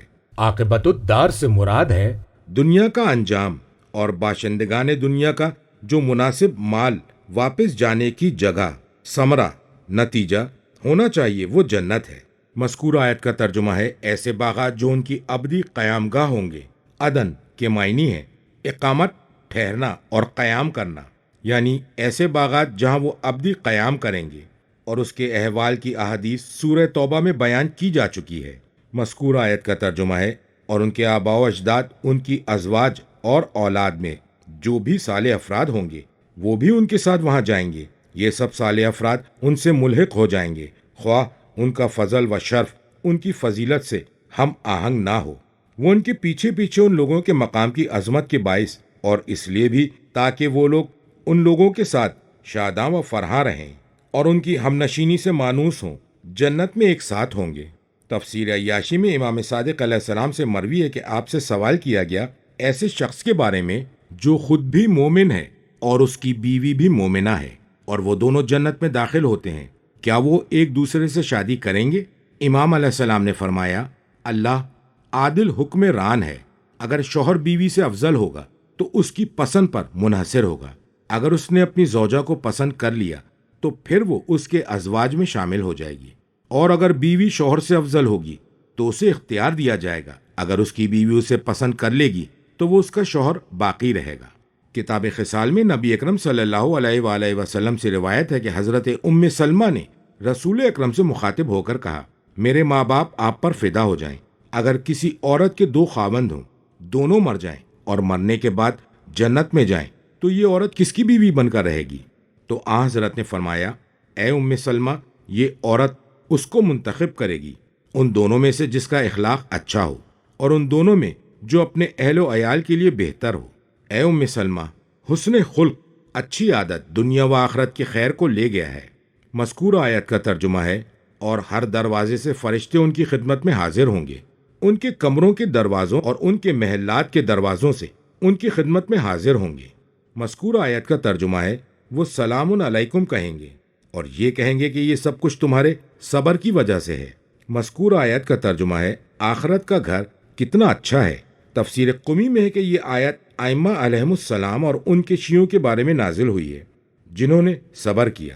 امام صادق علیہ السلام سے مروی ہے کہ ہم صابر ہیں، لیکن ہمارے شیعہ ہم سے بھی زیادہ صابر ہیں، اس لیے کہ ہم علم کے بعد صبر کرتے ہیں، اور ہمارے شیعہ ان باتوں پر صبر کرتے ہیں جن کا انہیں علم بھی نہیں ہوتا۔ کتاب کافی اور تفسیر قمی میں نبی اکرم سے ایک حدیث میں مروی ہے جس میں آپ نے مومن کی کیفیت بیان فرمائی ہے جب وہ جنتوں اور ان کے بالا خانہ میں داخل ہوگا۔ ہم اس حدیث کا ابتدائی حصہ سورہ فاطر اور سورہ زمر میں انشاءاللہ بیان کریں گے۔ امام علیہ السلام نے فرمایا، پھر اس کے بعد اللہ تبارک و تعالیٰ 1000 فرشتوں کو بھیجے گا جو اس شخص کو جنت کی مبارکباد دیں گے اور جنت کی خوبصورت اور سیاہ چشم حوروں سے اس کی شادی کرا دیں گے۔ وہ فرشتے اس کی جنت کے پہلے دروازے پر پہنچیں گے تو جو فرشتہ جنتوں کے دروازے پر مقرر ہوگا اس سے کہیں گے، ہمیں اجازت دو کہ ہم اللہ کے ولی سے ملاقات کریں، اللہ نے ہمیں اسے مبارکباد پیش کرنے کے لیے بھیجا ہے۔ وہ فرشتہ کہے گا کہ میں دربان سے کہتا ہوں تمہیں اس کی رہائش گاہ تک پہنچا دے، اور وہ فرشتہ دربان کے پاس جائے گا، اور اس فرشتے اور دربان کے درمیان 3 باغات ہوں گے۔ جب وہ پہلے باغ تک پہنچے گا تو وہ دربان سے کہے گا کہ باب عرصہ پر 1000 فرشتے آئے ہیں جنہیں پروردگار جہان نے مبعوث کیا ہے تاکہ وہ اللہ کے ولی کو تہنیت پیش کریں، اور انہوں نے مجھ سے خواہش کی ہے کہ میں اس سے ملاقات کی اجازت طلب کروں۔ دربان یہ کہے گا کہ میرے لیے بڑا مشکل معاملہ ہے کہ میں کسی کو ولی خدا سے ملنے کی اجازت طلب کروں جبکہ وہ اپنی زوجہ کے ساتھ ہے۔ امام علیہ السلام نے فرمایا کہ اس ولی خدا اور دربان کے درمیان 2 باغات ہیں، تو دربان منتظم کے پاس آئے گا اور اس سے کہے گا کہ باب عرصہ پر 1000 فرشتے رب العالمین کے فرستادہ ولی اللہ کو تہنیت پیش کرنے کے لیے باریابی کے منتظر ہیں، تم اسے آگاہ کر دو اور ان فرشتوں کے لیے اجازت طلب کرو۔ تو وہ منتظم خدام کے پاس آئے گا اور ان سے کہے گا کہ خدائے جبار کے فرستادے باب عرصہ پر موجود ہیں اور وہ 1000 فرشتے ہیں، اللہ نے انہیں ولی خدا کو مبارکباد دینے کے لیے بھیجا ہے، ذرا انہیں ولی اللہ کی اقامت گاہ بتا دو۔ امام علیہ السلام نے فرمایا خدام اس کی اقامت گاہ سے آگاہ کر دیں گے۔ فرمایا پھر ان فرشتوں کے لیے اجازت طلب کی جائے گی تو یہ فرشتے ولی اللہ کی خدمت میں حاضر ہوں گے، اور وہ اپنے بالا خانے پر ہوگا، اور اس کے 1000 دروازے ہوں گے، اور ان میں سے ہر دروازے پر ایک فرشتہ متعین ہوگا۔ جب فرشتوں کو اذن دخول ملے گا کہ وہ ولی اللہ کی خدمت میں حاضر ہوں تو ہر فرشتہ جس دروازے پر معین ہے اسے کھولے گا، تو ہر فرشتہ بالا خانے کے دروازے میں سے اس ولی اللہ کی خدمت میں شرف باریابی حاصل کرے گا، اور وہ سب فرشتے ذوالجلال کا پیغام اس تک پہنچائیں گے۔ اور یہ اللہ عز و جل کا قول ہے، وَمَلَائِکَتُهُ يَدْخُلُونَ عَلَيْهِمْ مِنْ كُلِّ بَابٍ، اور فرشتے ان کی خدمت میں ہر دروازے سے داخل ہو رہے ہوں گے، یعنی ابواب غرفہ سے، اور کہہ رہے ہوں گے سلام علیکم بما صبرتم فنعم عقبی الدار، تم پر سلامتی ہو، یہ تمہارے صبر کا صلہ ہے، آخرت کا گھر کتنا اچھا ہے۔ مذکور آیت کا ترجمہ ہے، اور جو لوگ اللہ سے مضبوط عہد باندھ لینے، اس کا اقرار کرنے اور اسے قبول کر لینے کے بعد اسے توڑ ڈالتے ہیں، یعنی اس سے مراد وہ اقرار ہے جو امیر المومنین علیہ السلام کے بارے میں اللہ تعالیٰ نے عالم ذر میں ان سے لیا تھا، اور رسول اکرم نے جس کا اقرار غدیر خم میں لیا تھا۔ مذکور آیت کا ترجمہ ہے، اور ان سے رشتہ توڑ دیتے ہیں اللہ نے جن سے رشتہ جوڑنے کا حکم دیا تھا، خواہ وہ قریبی رشتہ دار ہوں یا ان کے علاوہ دیگر افراد۔ مذکور آیت کا ترجمہ ہے، اور وہ زمین میں فساد برپا کرتے ہیں ظلم کے ذریعے اور فتنہ پردازی کر کے۔ مذکور آیت کا ترجمہ ہے، ایسے ہی لوگوں کے لیے لعنت اور آخرت کا برا ٹھکانہ ہے، یعنی عذاب جہنم ہے۔ ترجمہ: اللہ جن کے رزق میں چاہتا ہے فراوانی پیدا کر دیتا ہے، اور جسے چاہتا ہے نپا تلا رزق فراہم کرتا ہے۔ یہ لوگ دنیاوی زندگی میں خوش و خرم ہیں، حالانکہ دنیاوی زندگی آخرت کے مقابل میں ایک قلیل سرمایہ ہے۔ کافر یہ کہتے ہیں کہ اس شخص پر اس کے رب کی جانب سے کوئی نشانی کیوں نہیں اتری؟ اے نبی، آپ فرما دیجئے اللہ جسے چاہتا ہے گمراہی میں چھوڑ دیتا ہے، اور اللہ کی جانب وہی ہدایت پاتا ہے جو اس کی طرف رجوع کرتا ہے۔ جو لوگ ایمان لائے اور اللہ کے ذکر سے ان کے دل مطمئن ہو گئے، آگاہ ہو جاؤ، اللہ کے ذکر سے ہی دلوں کو اطمینان نصیب ہوتا ہے۔ جو لوگ ایمان لائے اور اعمال صالح بجا لائے وہ خوش نصیب ہیں، اور ان کے لیے بہترین باز گشت ہے۔ اللہ، صرف اللہ ہی ہے۔ مذکور آیت کا ترجمہ ہے، جس کے رزق میں چاہتا ہے فراوانی پیدا کر دیتا ہے، اور جسے چاہتا ہے نپا تولا رزق فراہم کرتا ہے۔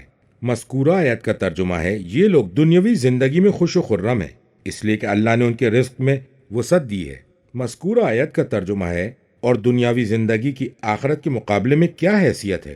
مذکورہ آیت کا ترجمہ ہے، سوائے ایک قلیل سرمایہ کے جس سے متمتا ہوا جاتا ہے، پھر وہ سرمایہ ختم ہو جاتا ہے اور اسے دوام حاصل نہیں ہے، جیسے سوار کا جلد تیار کیا ہوا کھانا، یعنی انہیں دنیا سے جو کچھ ملا انہوں نے اسے خرید لیا، اور انہوں نے اس مال دنیا کو وہاں خرچ نہیں کیا جس کی بنیاد پر وہ اخروی نعمتوں کے حقدار بنتے، اور ان کے پاس جو تھوڑا سا معمولی اور حقیر سرمایہ تھا اس سے دھوکہ کھا گئے، جس کا فائدہ بے حد کم ہے اور وہ جلد ہی ختم ہو جانے والا ہے۔ مذکور آیت کا ترجمہ ہے، کافر یہ کہتے ہیں کہ اس شخص پر اس کے رب کی جانب سے کوئی نشانی کیوں نہیں اتری؟ اے نبی، آپ فرما دیجئے اللہ جسے چاہتا ہے گمراہی میں چھوڑ دیتا ہے، یعنی نشانیوں کو پیش کر کے معجزات کو ظاہر کرنے کے بعد بھی اگر کوئی نہیں مانتا تو اللہ ایسے شخص کو گمراہی میں پڑا رہنے دیتا ہے۔ مذکور آیت کا ترجمہ ہے، اور جو شخص اللہ کی طرف رجوع کرتا ہے وہی ہدایت پاتا ہے، وہ حق کی طرف آ جاتا ہے اور دشمنی اور سرکشی سے لوٹ آتا ہے۔ مذکورہ آیت کا ترجمہ ہے، جو لوگ ایمان لائے اور اللہ کے ذکر سے ان کے دل مطمئن ہو گئے، جو اپنی نسبت اللہ کی طرف دیتا ہے اس پر اعتماد رکھتا ہے اور اسی سے لو لگاتا ہے۔ تفسیر عیاشی میں امام صادق علیہ السلام سے مروی ہے کہ حضرت محمد مصطفیٰ صلی اللہ علیہ وآلہ وسلم سے دلوں کو اطمینان نصیب ہوتا ہے، اور وہ اللہ کا ذکر اس کا حجاب ہے۔ تفسیر قمی میں ہے، مذکورہ آیت کے الفاظ سے مراد شیعہ ہیں، اور ذکر اللہ سے مراد امیر المومنین علیہ السلام اور ائمہ علیہم السلام ہیں۔ مذکورہ آیت کا ترجمہ ہے، آگاہ ہو جاؤ، اللہ کے ذکر سے ہی دلوں کو اطمینان نصیب ہوتا ہے۔ مذکورہ آیت کا ترجمہ ہے، جو لوگ ایمان لائے اور اعمال صالح بجا لائے وہ خوش نصیب ہیں۔ طوبہ کا لفظ طیب سے نکلا ہے یہ بشرا اور زلفا کے وزن پر ہے، جس کے معنی ہی خوشی اور سعادت۔ مذکور آیت کا ترجمہ ہے اور ان کے لیے بہترین باز گشت ہے۔ کتاب کافی میں امام صادق علیہ السلام سے روایت ہے کہ طوبہ جنت میں ایک درخت ہے جس کی جڑ نبی اکرم صلی اللہ علیہ وآلہ وسلم کے گھر میں ہے، اور ہر مومن کے گھر میں اس درخت کی ایک ٹہنی موجود ہے۔ اگر انسان کے دل میں کسی چیز کی خواہش کا خیال بھی آ جائے تو اس درخت کے ذریعے وہ شے آ سکتی ہے، اور اگر کوئی سرگرم سوار اس درخت کے سائے میں 100 سال چلتا رہے تو وہ سائے سے باہر نہیں جا سکتا، اور اگر اس کے نیچے سے کوئی اڑنا شروع کرے تو وہ اس کی بلندی تک رسائی حاصل کرنے سے پہلے بوڑھا ہو کر گر جائے گا۔ آگاہ ہو جاؤ، ایسے درخت کی طرف رغبت کرو۔ تفسیر عیاشی میں امام باقر علیہ السلام سے اور انہوں نے امیر المومنین علیہ السلام سے ایسی ہی روایت نقل کی ہے۔ کتاب اکمال میں امام صادق علیہ السلام سے مروی ہے، طوبہ سعادت ہے اس شخص کے لیے جو ہمارے امر سے تمسک رکھے۔ ہمارے قائم کی غیبت کے دوران ہدایت ملنے کے بعد ایسے شخص کے دل میں کجی نہیں آئے گی۔ آپ سے سوال کیا گیا طوبہ سے کیا مراد ہے، تو امام علیہ السلام نے فرمایا وہ جنت میں ایک درخت ہے جس کی جڑ علی ابن ابی طالب صلوات اللہ علیہ کے گھر میں ہے، اور ہر مومن کے گھر میں اس کی ٹہنیوں میں سے ایک ٹہنی ہے، اور یہ اللہ کا قول ہے۔ طوبہ لہم و حسن مآب۔ طوبہ جو جنت میں ایک درخت ہے، اس کی تشریح و توضیح کے بارے میں بہت سی روایات ہیں جن میں اس درخت کے اوصاف بیان کیے گئے ہیں، اور اسے روایت کیا ہے قمی، عیاشی، عیون، خصال اور احتجاج وغیرہ نے۔ تفسیر مجموع البیان میں امام کاظم علیہ السلام سے مروی ہے، وہ نبی اکرم سے روایت کرتے ہیں کہ آن حضرت سے طوبہ کے بارے میں دریافت کیا گیا تو آپ نے فرمایا طوبہ ایک درخت ہے جس کی جڑ میرے گھر میں ہے اور اس کی شاخ جنت والوں تک پہنچتی ہے۔ پھر آن حضرت سے اس بارے میں دوبارہ سوال کیا گیا تو آن حضرت نے فرمایا اس کی جڑ علی کے گھر میں ہے۔ تو آن حضرت سے اس سلسلے میں دوبارہ پوچھا گیا تو آپ نے فرمایا میرا گھر اور علی کا گھر جنت میں ایک ہی جگہ پر واقع ہے۔ ترجمہ: اے محمد، ہم نے آپ کو ایک ایسی قوم میں رسول بنا کر بھیجا ہے جس سے پہلے بہت سی قومیں گزر چکی ہیں، تاکہ آپ ان کے سامنے اس کتاب کی تلاوت کریں جو ہم نے وحی کے ذریعے آپ پر نازل کی ہے، حالانکہ وہ خدائے مہربان کا انکار کرتے ہیں۔ آپ فرما دیجئے کہ وہی میرا پروردگار ہے، نہیں ہے کوئی معبود سوائے اس کے، میں نے اسی پر توکل کیا ہے، اور وہی میرا ملجا و ماوا ہے۔ اور اگر کوئی ایسا قرآن نازل ہوا ہوتا جس کے ذریعے پہاڑوں کو چلایا جاتا، یا زمین ٹکڑے ٹکڑے ہو جاتی، یا مردے بولنے لگتے، تو اس بات میں کیا تعجب ہے؟ سارا اختیار تو اللہ ہی کے پاس ہے۔ کیا ایمان لانے والوں کو اس بات کا پتہ نہیں چلا کہ اگر اللہ چاہتا تو تمام انسانوں کی ہدایت کر دیتا؟ جن لوگوں نے کفر اختیار کر رکھا ہے ان پر ان کے کرتوتوں کی وجہ سے کوئی نہ کوئی آفت آتی ہی رہتی ہے، یا ان کے گھر کے قریب نازل ہوتی ہے، تاکہ وعدہ الہی پورا ہو کر رہے۔ اللہ وعدہ خلافی نہیں کرتا۔ کذالک، اسی بھیجنے کی طرح۔ مذکور آیت کا ترجمہ ہے، اے محمد، ہم نے آپ کو ایسی قوم میں رسول بنا کر بھیجا جس سے پہلے بہت سی قومیں گزر چکی ہیں، لہٰذا اس قوم کی طرف آپ کا مبعوث ہونا کوئی نئی بات نہیں ہے۔ مذکور آیت کا ترجمہ ہے، تاکہ آپ ان کے سامنے اس کتاب کی تلاوت کریں، اسے پڑھ کر سنائیں جو ہم نے وحی کے ذریعے آپ پر نازل کی ہے۔ مذکورہ آیت کا ترجمہ ہے، اور ان کا یہ حال ہے کہ وہ خدائے مہربان کا انکار کرتے ہیں، وہ اس کا انکار کر رہے ہیں جو رحمت کو وسعت دینے والا ہے، جس کی نعمتوں نے ان لوگوں کو گھیر رکھا ہے۔ اس کی رحمت ہر شے پر چھائی ہوئی ہے، انہوں نے اس کی نعمتوں کا شکر ادا نہیں کیا۔ بالخصوص آپ جیسے رسول کو ان کی طرف بھیجنا اور ان کی طرف اس قرآن کو نازل کرنا جو معجزانہ حیثیت رکھتا ہے۔ قل ہوا ربی، اے نبی آپ فرما دیجئے کہ رحمان میرا پروردگار، میرا خالق اور میرے امور کا متولی ہے۔ لا الہ الا ہوا، سوائے اس کے کوئی عبادت کا حقدار نہیں ہے، وہ شریکوں سے بلند و بالا ہے۔ علیہ توکلت، تمہارے خلاف اپنی مدد کے لیے میں نے اسی پر توکل کیا ہے۔ وإلیہ متاب، اور اسی کی طرف باز گشت ہے۔ تمہاری اذیتوں کو برداشت کرنے اور تم سے جہاد کرنے پر وہ مجھے ثواب سے نوازے گا۔ مذکور آیت کا ترجمہ ہے، اور اگر کوئی ایسا قرآن نازل ہوا ہوتا جس سے پہاڑوں کو ان کی جگہ سے ہلایا جا سکتا، چلایا جا سکتا۔ مذکور آیت کا ترجمہ ہے، یا اس کے ذریعے زمین خوف خدا سے ٹکڑے ٹکڑے ہو جاتی، شگافتہ ہو جاتی۔ مذکور آیت کا ترجمہ ہے، یا اس کے ذریعے سے مردے بولنے لگتے جسے تم سنتے اور جواب دیتے تو اس قرآن کی قدر و منزلت بڑھ جاتی اور اس کی شان میں اضافہ ہو جاتا۔ تفسیر قمی میں ہے کہ اگر قرآن میں سے کوئی شے ایسی ہوتی تو یہی قرآن ہوتا۔ کتاب کافی میں امام کاظم علیہ السلام سے مروی ہے کہ ہم ہی اس قرآن کے وارث ہیں، جس میں یہ ہے کہ اس کے ذریعے پہاڑوں کو چلایا جا سکتا ہے، شہروں کی مسافت طے کی جا سکتی ہے اور اس کے ذریعے سے مردوں کو زندہ کیا جا سکتا ہے۔ بل للہ الامر جمیعا، بلکہ اللہ کی قدرت ہر شے پر محیط ہے۔ مذکور آیت کا ترجمہ ہے، کیا ایمان لانے والوں کو اس بات کا پتہ نہیں چلا؟ کہا گیا ہے کہ مذکور آیت کے الفاظ کے معنی ہیں افلم یا علم، کیا انہیں علم نہیں ہوا؟ اور یہ نخا قبیلہ کی زبان ہے۔ نوٹ: از مترجم نخائے مزہج کا ایک قبیلہ ہے، اسی مناسبت سے قبیلے کے لوگ نخائی کہلاتے تھے، اور کہا گیا ہے کہ یاس مایوس ہونا اس جگہ جاننے اور علم کے معنی میں استعمال ہوا ہے، اس لیے کہ یہ اس مفہوم کو اپنے دامن میں سموئے ہوئے ہے، اس لیے کہ اگر کوئی شخص کسی چیز سے مایوس ہو جاتا ہے تو وہ جانتا ہے کہ ایسا نہیں ہوگا۔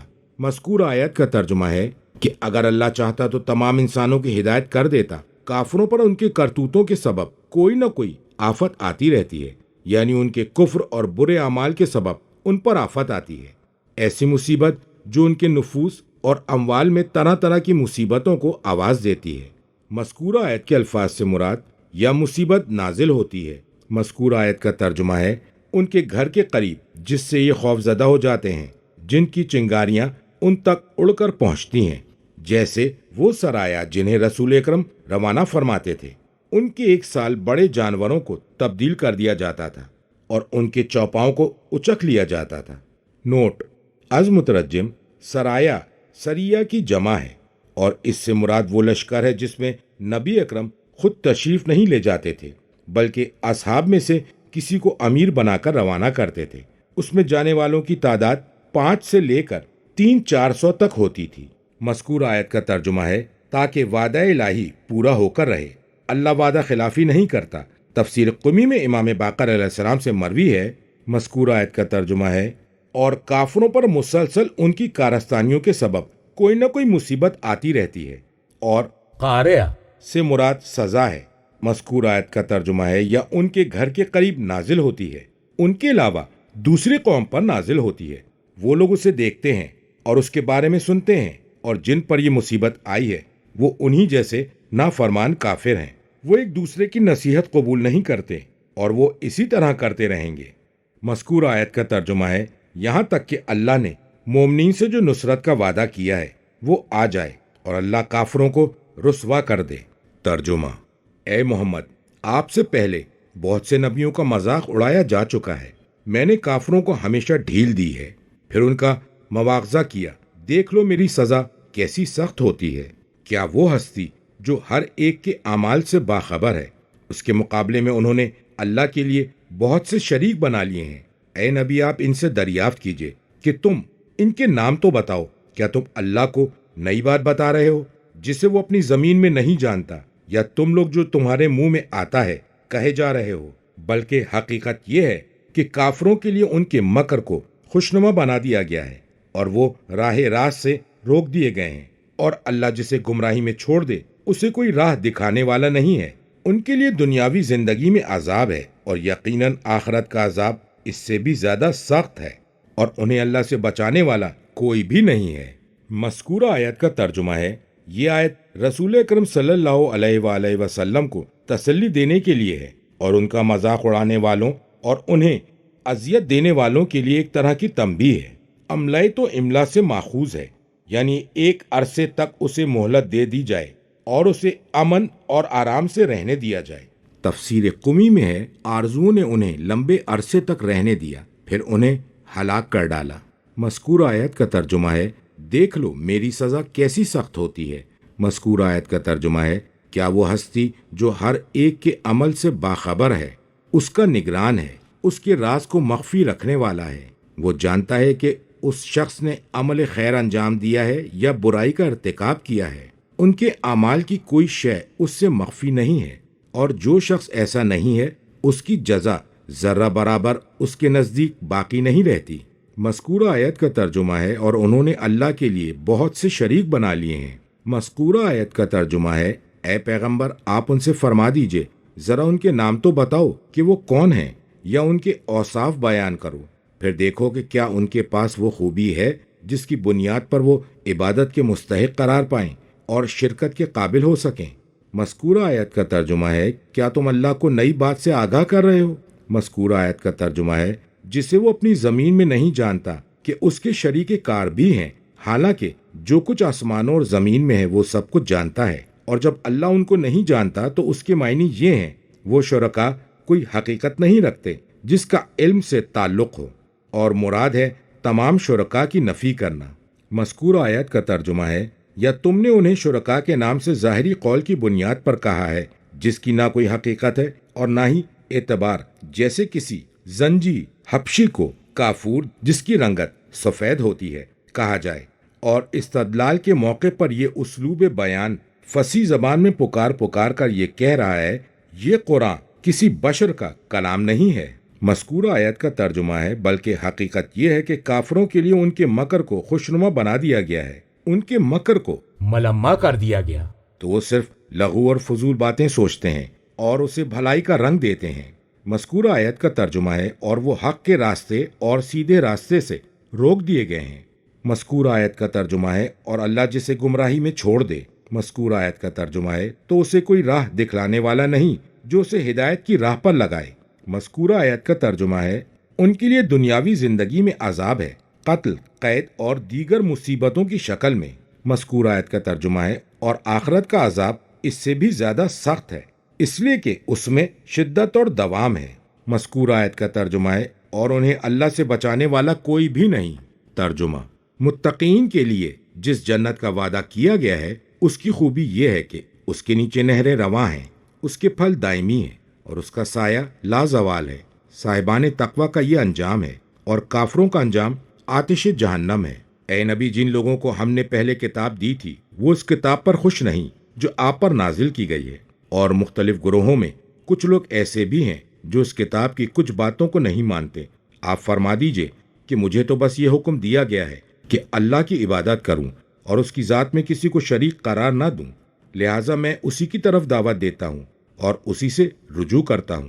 اور اسی طرح ہم نے عربی زبان میں قرآن نازل کیا ہے۔ اگر علم آ جانے کے بعد آپ نے ان لوگوں کی خواہشات کا اتباع کیا تو اللہ کے مقابلے میں کوئی آپ کا حامی و ناصر نہ ہوگا۔ مذکورہ آیت کا ترجمہ ہے، متقین کے لیے جس جنت کا وعدہ کیا گیا ہے اس جنت کی خوبی کو بیان کیا گیا ہے جو غرابت، انوکھے پن اور ندرت میں بے مثال ہے۔ مذکورہ آیت کا ترجمہ ہے، جس کے نیچے نہریں رواں ہیں۔ مذکورہ آیت کا ترجمہ ہے، اس کے پھل دائمی ہیں، نہ وہ ختم ہوں گے اور نہ ہی ان سے روکا جائے گا۔ مذکورہ آیت کا ترجمہ ہے، اور اسی طرح ان کا سایہ ہمیشہ رہنے والا ہے۔ مذکورہ آیت کا ترجمہ ہے، صاحبان تقوی کا یہ انجام ہے اور کافروں کا انجام آتش جہنم ہے۔ مذکورہ آیت کا ترجمہ ہے، جن لوگوں کو ہم نے پہلے کتاب دی تھی وہ اس کتاب پر خوش ہیں جو آپ پر نازل کی گئی ہے۔ تفسیر قمی میں امام باقر علیہ السلام سے مروی ہے کہ جب ان کے سامنے کتاب خدا کی تلاوت کی جاتی ہے تو وہ مسرور و شاداں ہوتے ہیں، اور جب وہ خود قرآن پڑھتے تو خوف و حزن کے سبب ان کی آنکھوں سے اشک رواں ہو جاتے ہیں۔ مذکورہ آیت کا ترجمہ ہے، اور مختلف گروہوں میں سے یعنی وہ لوگ جنہوں نے رسول اللہ کے خلاف دشمنی پر ایکا کر لیا، ان کے خلاف ایک جتھا بنا لیا۔ مذکورہ آیت کا ترجمہ ہے، ایسے بھی لوگ ہیں جو اس کتاب کی کچھ باتوں کو نہیں مانتے جو ان کی شریعت کے مطابق نہیں ہے۔ مذکورہ آیت کا ترجمہ ہے، اے نبی آپ فرما دیجئے کہ مجھے تو بس یہ حکم دیا گیا ہے کہ میں اللہ کی عبادت کروں اور اس کی ذات میں کسی کو شریک قرار نہ دوں۔ تمہارا انکار کرنا اللہ کی عبادت اور اس کی وحدانیت کا انکار ہے۔ مذکورہ آیت کا ترجمہ ہے، میں اسی کی طرف دعوت دیتا ہوں، نہ اس کے غیر کی طرف۔ مذکورہ آیت کا ترجمہ ہے، اور میں اسی سے رجوع کرتا ہوں، نہ اس کے غیر سے۔ کہا گیا ہے کہ یہ تمام باتیں جو قرآن میں آئی ہیں ان پر تمام انبیاء کا اتفاق ہے۔ اب اس کے علاوہ کچھ فروعی باتیں ہیں جن میں زمانے اور قوموں کے اعتبار سے کچھ معمولی سے اختلاف ہے۔ اب تمہارے انکار کرنے کی کوئی معقول وجہ نہیں ہے، اور نہ ہی اس کی مخالفت کی وجہ سمجھ میں آتی ہے، جبکہ تم بھی ایسی ہی باتیں کہہ رہے ہو۔ مذکورہ آیت کا ترجمہ ہے، اور اسی طرح ہم نے قرآن کو نازل کیا ہے جس میں اللہ کی عبادت اور اس کی وحدانیت کا حکم دیا گیا ہے اور اس کی جانب اور اس کے دین کی طرف دعوت دی گئی ہے۔ مذکورہ آیت کا ترجمہ ہے، فیصلہ کن کتاب عربی زبان میں لغت عرب کے مطابق نازل ہوئی ہے۔ مذکورہ آیت کا ترجمہ ہے، اے نبی اگر آپ نے ان لوگوں کی خواہشات کا اتباع کیا ایسے امور میں جس کے بارے میں آپ کو دعوت دے رہے ہیں کہ آپ ان کی موافقت کریں۔ مذکورہ آیت کا ترجمہ ہے، علم آ جانے کے بعد جس نے ان باتوں کو منسوخ کر دیا۔ مذکورہ آیت کا ترجمہ ہے، تو پھر اللہ کے مقابلے میں کوئی آپ کا حامی نہ ہوگا جو آپ کی مدد کرے، اور نہ ہی کوئی بچانے والا ہوگا جو آپ سے عذاب دور کر دے، اور یہ ان کی لالچ کی بیخ کنی اور مومنین کو دین میں ثابت قدم رکھنے پر ابھارنا ہے۔ ترجمہ، اور ہم نے آپ سے پہلے بہت سے پیغمبروں کو بھیجا تھا اور انہیں ازواج اور اولاد بھی عطا کی، اور کسی بھی رسول کے لیے یہ ممکن نہیں کہ اللہ کے اذن کے بغیر وہ کوئی معجزہ پیش کرے۔ ہر دور کے لیے ایک کتاب ہے۔ اللہ جس بات کو چاہتا ہے مٹا دیتا ہے اور جس چیز کو چاہتا ہے باقی رکھتا ہے۔ الکتاب اصل تحریر اسی کے پاس ہے۔ مذکورہ آیت کا ترجمہ ہے، اور ہم نے آپ سے پہلے بہت سے پیغمبروں کو آپ جیسا بشر بنا کر بھیجا تھا۔ مذکورہ آیت کا ترجمہ ہے، اور ہم نے انہیں ازواج اور اولاد بھی عطا کی تھی جس طرح آپ کی بیویاں اور بچے ہیں۔ تفسیر جوامع میں ہے کہ وہ لوگ رسول اللہ کو کثرت ازدواج زیادہ شادیوں کی وجہ سے شرم دلاتے تھے، تو جواب میں ان سے کہا گیا ان سے پہلے جو انبیاء و مرسلین تھے وہ بھی بیویوں اور بچوں والے تھے۔ تفسیر عیاشی میں امام صادق علیہ السلام سے مروی ہے کہ رسول اللہ بھی دیگر انبیاء کی طرح تھے، اللہ نے ان کے لیے ازواج اور ذریت قرار دی۔ پھر یہ کہ کسی نبی کے ساتھ ان کے اہل بیت میں سے اتنے لوگ اسلام نہیں لائے جتنے لوگ رسول اللہ کے ساتھ ان کے اہل بیت میں مسلمان ہوئے۔ اللہ نے رسول اکرم کو یہ شرف و فضیلت عطا کی، اور دوسری روایت میں ہے ہم رسول اللہ کی ذریت ہے۔ مذکورہ آیت کا ترجمہ ہے، نہ تو کسی رسول کے لیے ممکن ہے اور نہ ہی ان کے لیے درست ہے۔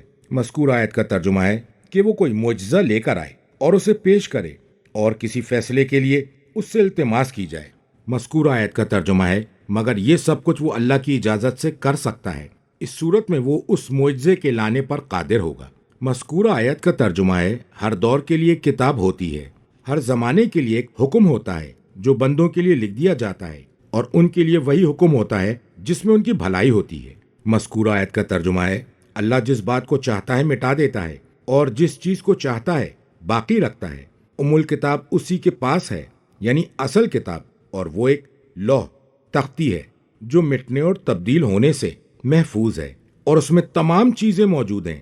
اس میں جس چیزوں کو باقی رکھنا ہے وہ بھی درج ہیں، اور جنہیں مٹا دینا ہے وہ بھی درج ہیں۔ اس کا مٹا دینا اور اس کے بدلے دوسری چیز کو لکھ دینا جس کو منسوخ کرنا ہوتا ہے وہ اسے منسوخ کر دیتا ہے، اور اس چیز کو باقی رکھتا ہے جو اس کی حکمت کا تقاضا ہوتا ہے۔ اللہ تبارک و تعالیٰ توبہ کرنے والے کی برائیوں کو مٹا کر اس کی جگہ نیکیوں کو مندرج کر دیتا ہے، اور کرامن کاتبین کی کتاب یعنی نامہ اعمال سے وہ چیزیں مٹا دیتا ہے جزا سے جن کا تعلق نہیں ہے، اور اس کے علاوہ چیزوں کو باقی رہنے دیتا ہے، یا اللہ تعالیٰ اپنے بندے کے دل میں جو خلوص کی باتیں دیکھتا ہے اسے لکھ دیتا ہے اور فاسد باتوں کو مٹا دیتا ہے، اور جو باتیں ہونے والی ہوتی ہیں اسے لکھ دیتا ہے۔ ایک قوم کو مٹاتا ہے اور دوسری کو اس کی جگہ لے آتا ہے۔ اور آخری روایت میں امیر المومنین علیہ السلام سے مروی ہے، جسے مجموع البیان نے بیان کیا ہے، اور وہ اس کا ایک مفہوم ہے جس سے مراد مکمل معنی ہے۔ فرمایا، اور یہ اللہ تعالیٰ کے قول کی طرح ہے۔ مذکورہ آیت کا ترجمہ ہے، پھر ہم نے ان کے بعد ایک دوسری امت پیدا کی، اور اللہ کا قول مذکورہ قول کا ترجمہ ہے، ہم نے ان سے پہلے کتنی ہی قومیں ہلاک کر دیں۔ کتاب کافی اور تفسیر عیاشی میں امام صادق علیہ السلام سے اس آیت کے بارے میں مروی ہے کہ اللہ اسی کو مٹاتا ہے جو لکھا ہوا ہوتا ہے، اور وہی تحریر ہوتا ہے جو ابھی وقوع پذیر نہیں ہوا۔ تفسیر قمی اور تفسیر عیاشی میں امام صادق علیہ السلام سے مروی ہے کہ جب شب قدر ہوتی ہے تو فرشتے روح اور تحریر کرنے والے دنیاوی آسمان پر نازل ہوتے ہیں، تو اس سال کے لیے اللہ تعالیٰ جو بھی فیصلے کرتا ہے اسے لکھ لیتے ہیں۔ پس اگر اللہ یہ چاہتا ہے کہ کسی شے کو مقدم کر دے یا کسی شے کو مؤخر کر دے یا کسی شے کو کم کر دے تو فرشتے کو حکم دیتا ہے کہ اللہ نے جسے مٹانا چاہا ہے وہ اسے مٹا دے، اور جس بات کو باقی رکھنے کا ارادہ کیا ہے اسے باقی رہنے دے۔ کتاب کافی میں اسی مفہوم کی روایت موجود ہے۔ عیاشی میں امام باقر علیہ السلام سے مروی ہے کہ اللہ تعالیٰ نے آدم علیہ السلام کے سامنے انبیاء کے نام اور ان کی عمریں پیش کی۔ سورہ بقرہ کے آخری حصے میں علل الشرائع سے حدیث نقل کی گئی ہے۔ امام صادق علیہ السلام سے مروی ہے کہ آپ سے سوال کیا گیا اللہ تعالیٰ کے اس قول کے بارے میں، ادخل الارض المقدسۃ التی کتب اللہ لکم۔ امام علیہ السلام نے فرمایا کہ اللہ تعالیٰ نے ان کے لیے یہ لکھ دیا تھا، پھر اسے مٹا دیا، پھر ان کی اولاد کے لیے لکھا، اور وہ وہاں داخل ہوئے۔ اللہ جس بات کو چاہتا ہے مٹا دیتا ہے، اور جس بات کو چاہے باقی رکھتا ہے، اور اصل کتاب اسی کے پاس ہے۔ امام جعفر صادق علیہ السلام اپنے والد سے روایت کرتے ہیں، رسول اکرم نے فرمایا کہ اگر کوئی شخص صلہ رحمی کرتا ہے اور اس کی زندگی کے صرف 3 سال باقی بچے ہیں تو خداوند عالم اسے دراز کر کے 33 سال کر دیتا ہے، اور اگر کوئی رشتہ ناتا توڑتا ہے تو اس کی زندگی کے 33 سال بچے ہوئے ہوں تو اللہ تعالیٰ اسے 3 سال بلکہ اس سے بھی کم کر دیتا ہے۔ اور فرمایا کہ امام صادق علیہ السلام اس آیت کی تلاوت فرما رہے تھے۔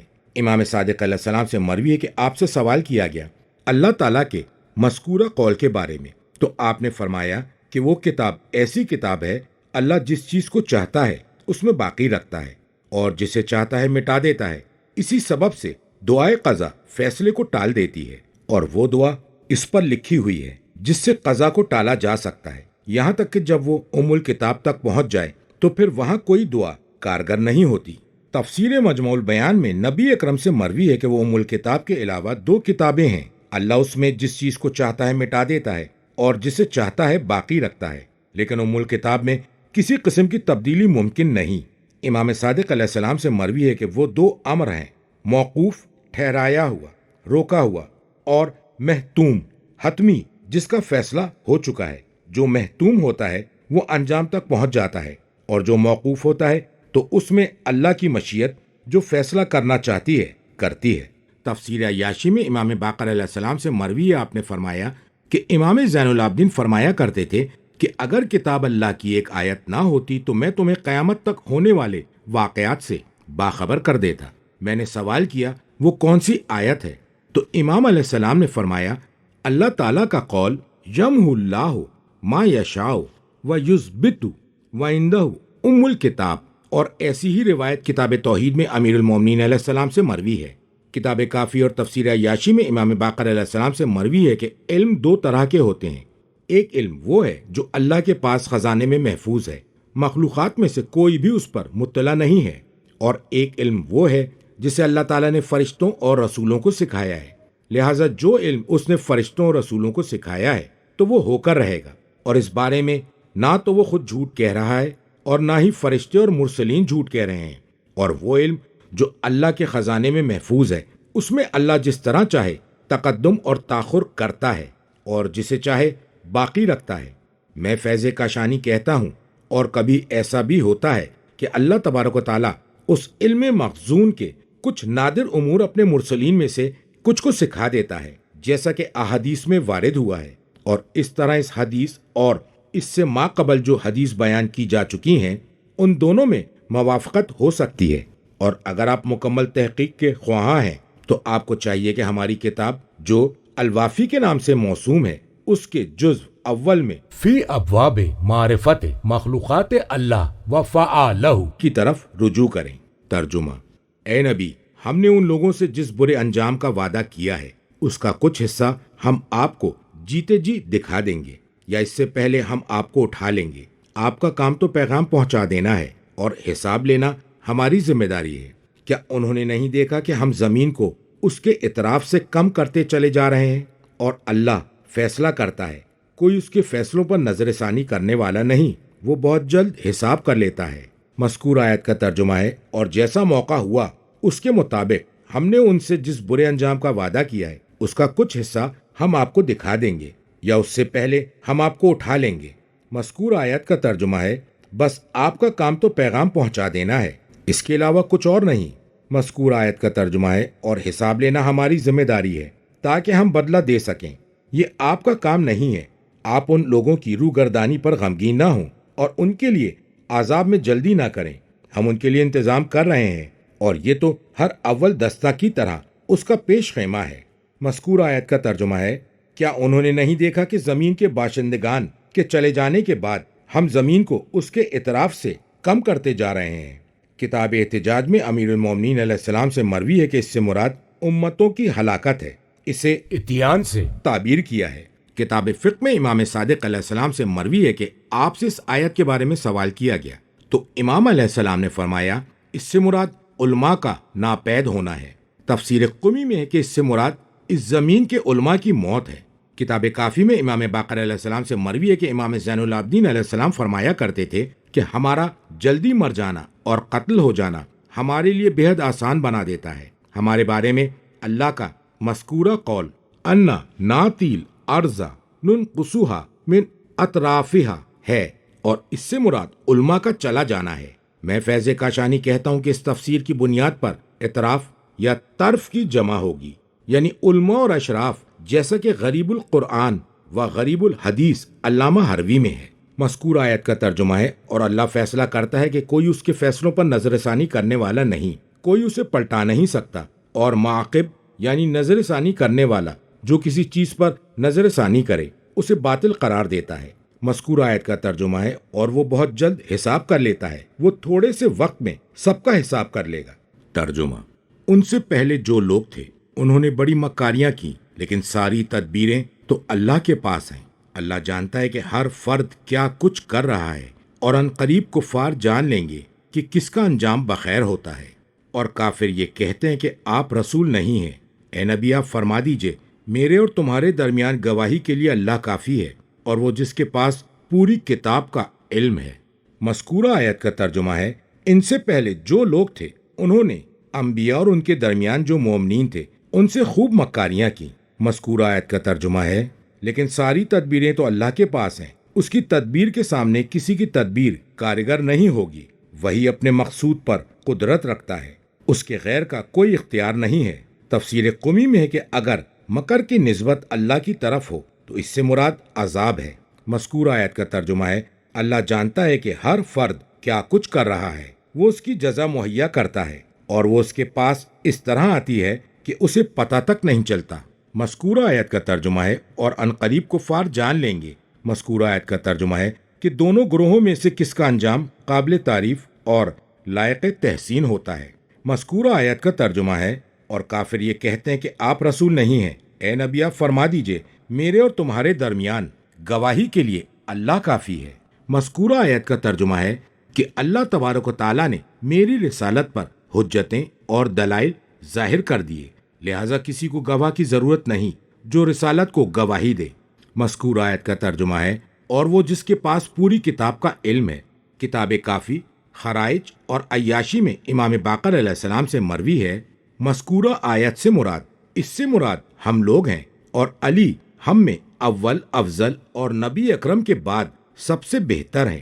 تفسیر مجموع البیان میں امام صادق علیہ السلام سے ایسی ہی روایت ہے۔ کتاب احتجاج میں ہے کہ کسی شخص نے حضرت علی ابن ابی طالب علیہ السلام سے سوال کیا کہ آپ کی سب سے افضل منقبت کیا ہے، تو حضرت علی علیہ السلام نے یہ آیت تلاوت کی اور فرمایا ومن عندہ علم الکتاب سے میری ذات مراد ہے۔ مجالس میں نبی اکرم صلی اللہ علیہ وآلہ وسلم سے روایت ہے کہ آپ سے اس آیت کے بارے میں دریافت کیا گیا تو آن حضرت نے فرمایا کہ وہ میرے بھائی علی ابن ابی طالب علیہ السلام ہیں۔ تفسیر عیاشی میں امام باقر علیہ السلام سے مروی ہے کہ آپ سے کہا گیا کہ عبداللہ بن سلام کا بیٹا یہ سمجھتا ہے کہ اللہ تعالیٰ نے اس کے والد کے لیے کہا ہے قُلْ کَفَى بِاللَّهِ شَهِیدٌ بَینِی وَبَینَکُمْ وَمَنْ عِندَهُ عِلْمُ الْکِتَاب۔ امام علیہ السلام نے فرمایا وہ جھوٹ بولتا ہے۔ اس آیت سے مراد حضرت علی ابن ابی طالب ہیں۔ امام باقر علیہ السلام سے مروی ہے کہ یہ آیت حضرت علی علیہ السلام کے بارے میں نازل ہوئی، وہ نبی اکرم صلی اللہ علیہ وآلہ وسلم کے بعد اس امت کے عالم ہیں۔ تفسیر قمی میں امام صادق علیہ السلام سے مروی ہے کہ آپ سے سوال کیا گیا کہ کیا وہ شخص جس کے پاس کتاب کا ذرا سا علم ہے وہ عالم ہے، یا جس کے پاس ام الکتاب کا علم ہے وہ عالم ہے؟ تو امام علیہ السلام نے فرمایا جس کے پاس کتاب کا ذرا سا علم ہے اس کی مثال ام الکتاب کا علم رکھنے والے کے مقابل میں اس پانی جتنا ہے جسے مچھر سمندر سے اپنے پروں پر لے لے۔ امیر المومنین علیہ السلام نے فرمایا کہ آدم علیہ السلام جس علم کو لے کر آسمان سے زمین پر اترے تھے، اور وہ تمام علم جو انبیاء کو خاتم النبیین تک عطا کیا گیا تھا، وہ خاتم النبیین کی اطرت میں موجود ہے۔ کتاب کافی میں امام صادق علیہ السلام سے مروی ہے کہ آپ نے صدیر سے فرمایا تم نے جب کتاب اللہ میں اس آیت کی تلاوت کی تو کیا تم نے نہیں پایا؟ مذکورہ آیت کا ترجمہ ہے، جس کے پاس کتاب کا تھوڑا سا علم تھا اس نے کہا، میں تخت بلقیس کو آپ کی پلک جھپکنے سے پہلے لا کر آپ کی خدمت میں حاضر کر دوں گا۔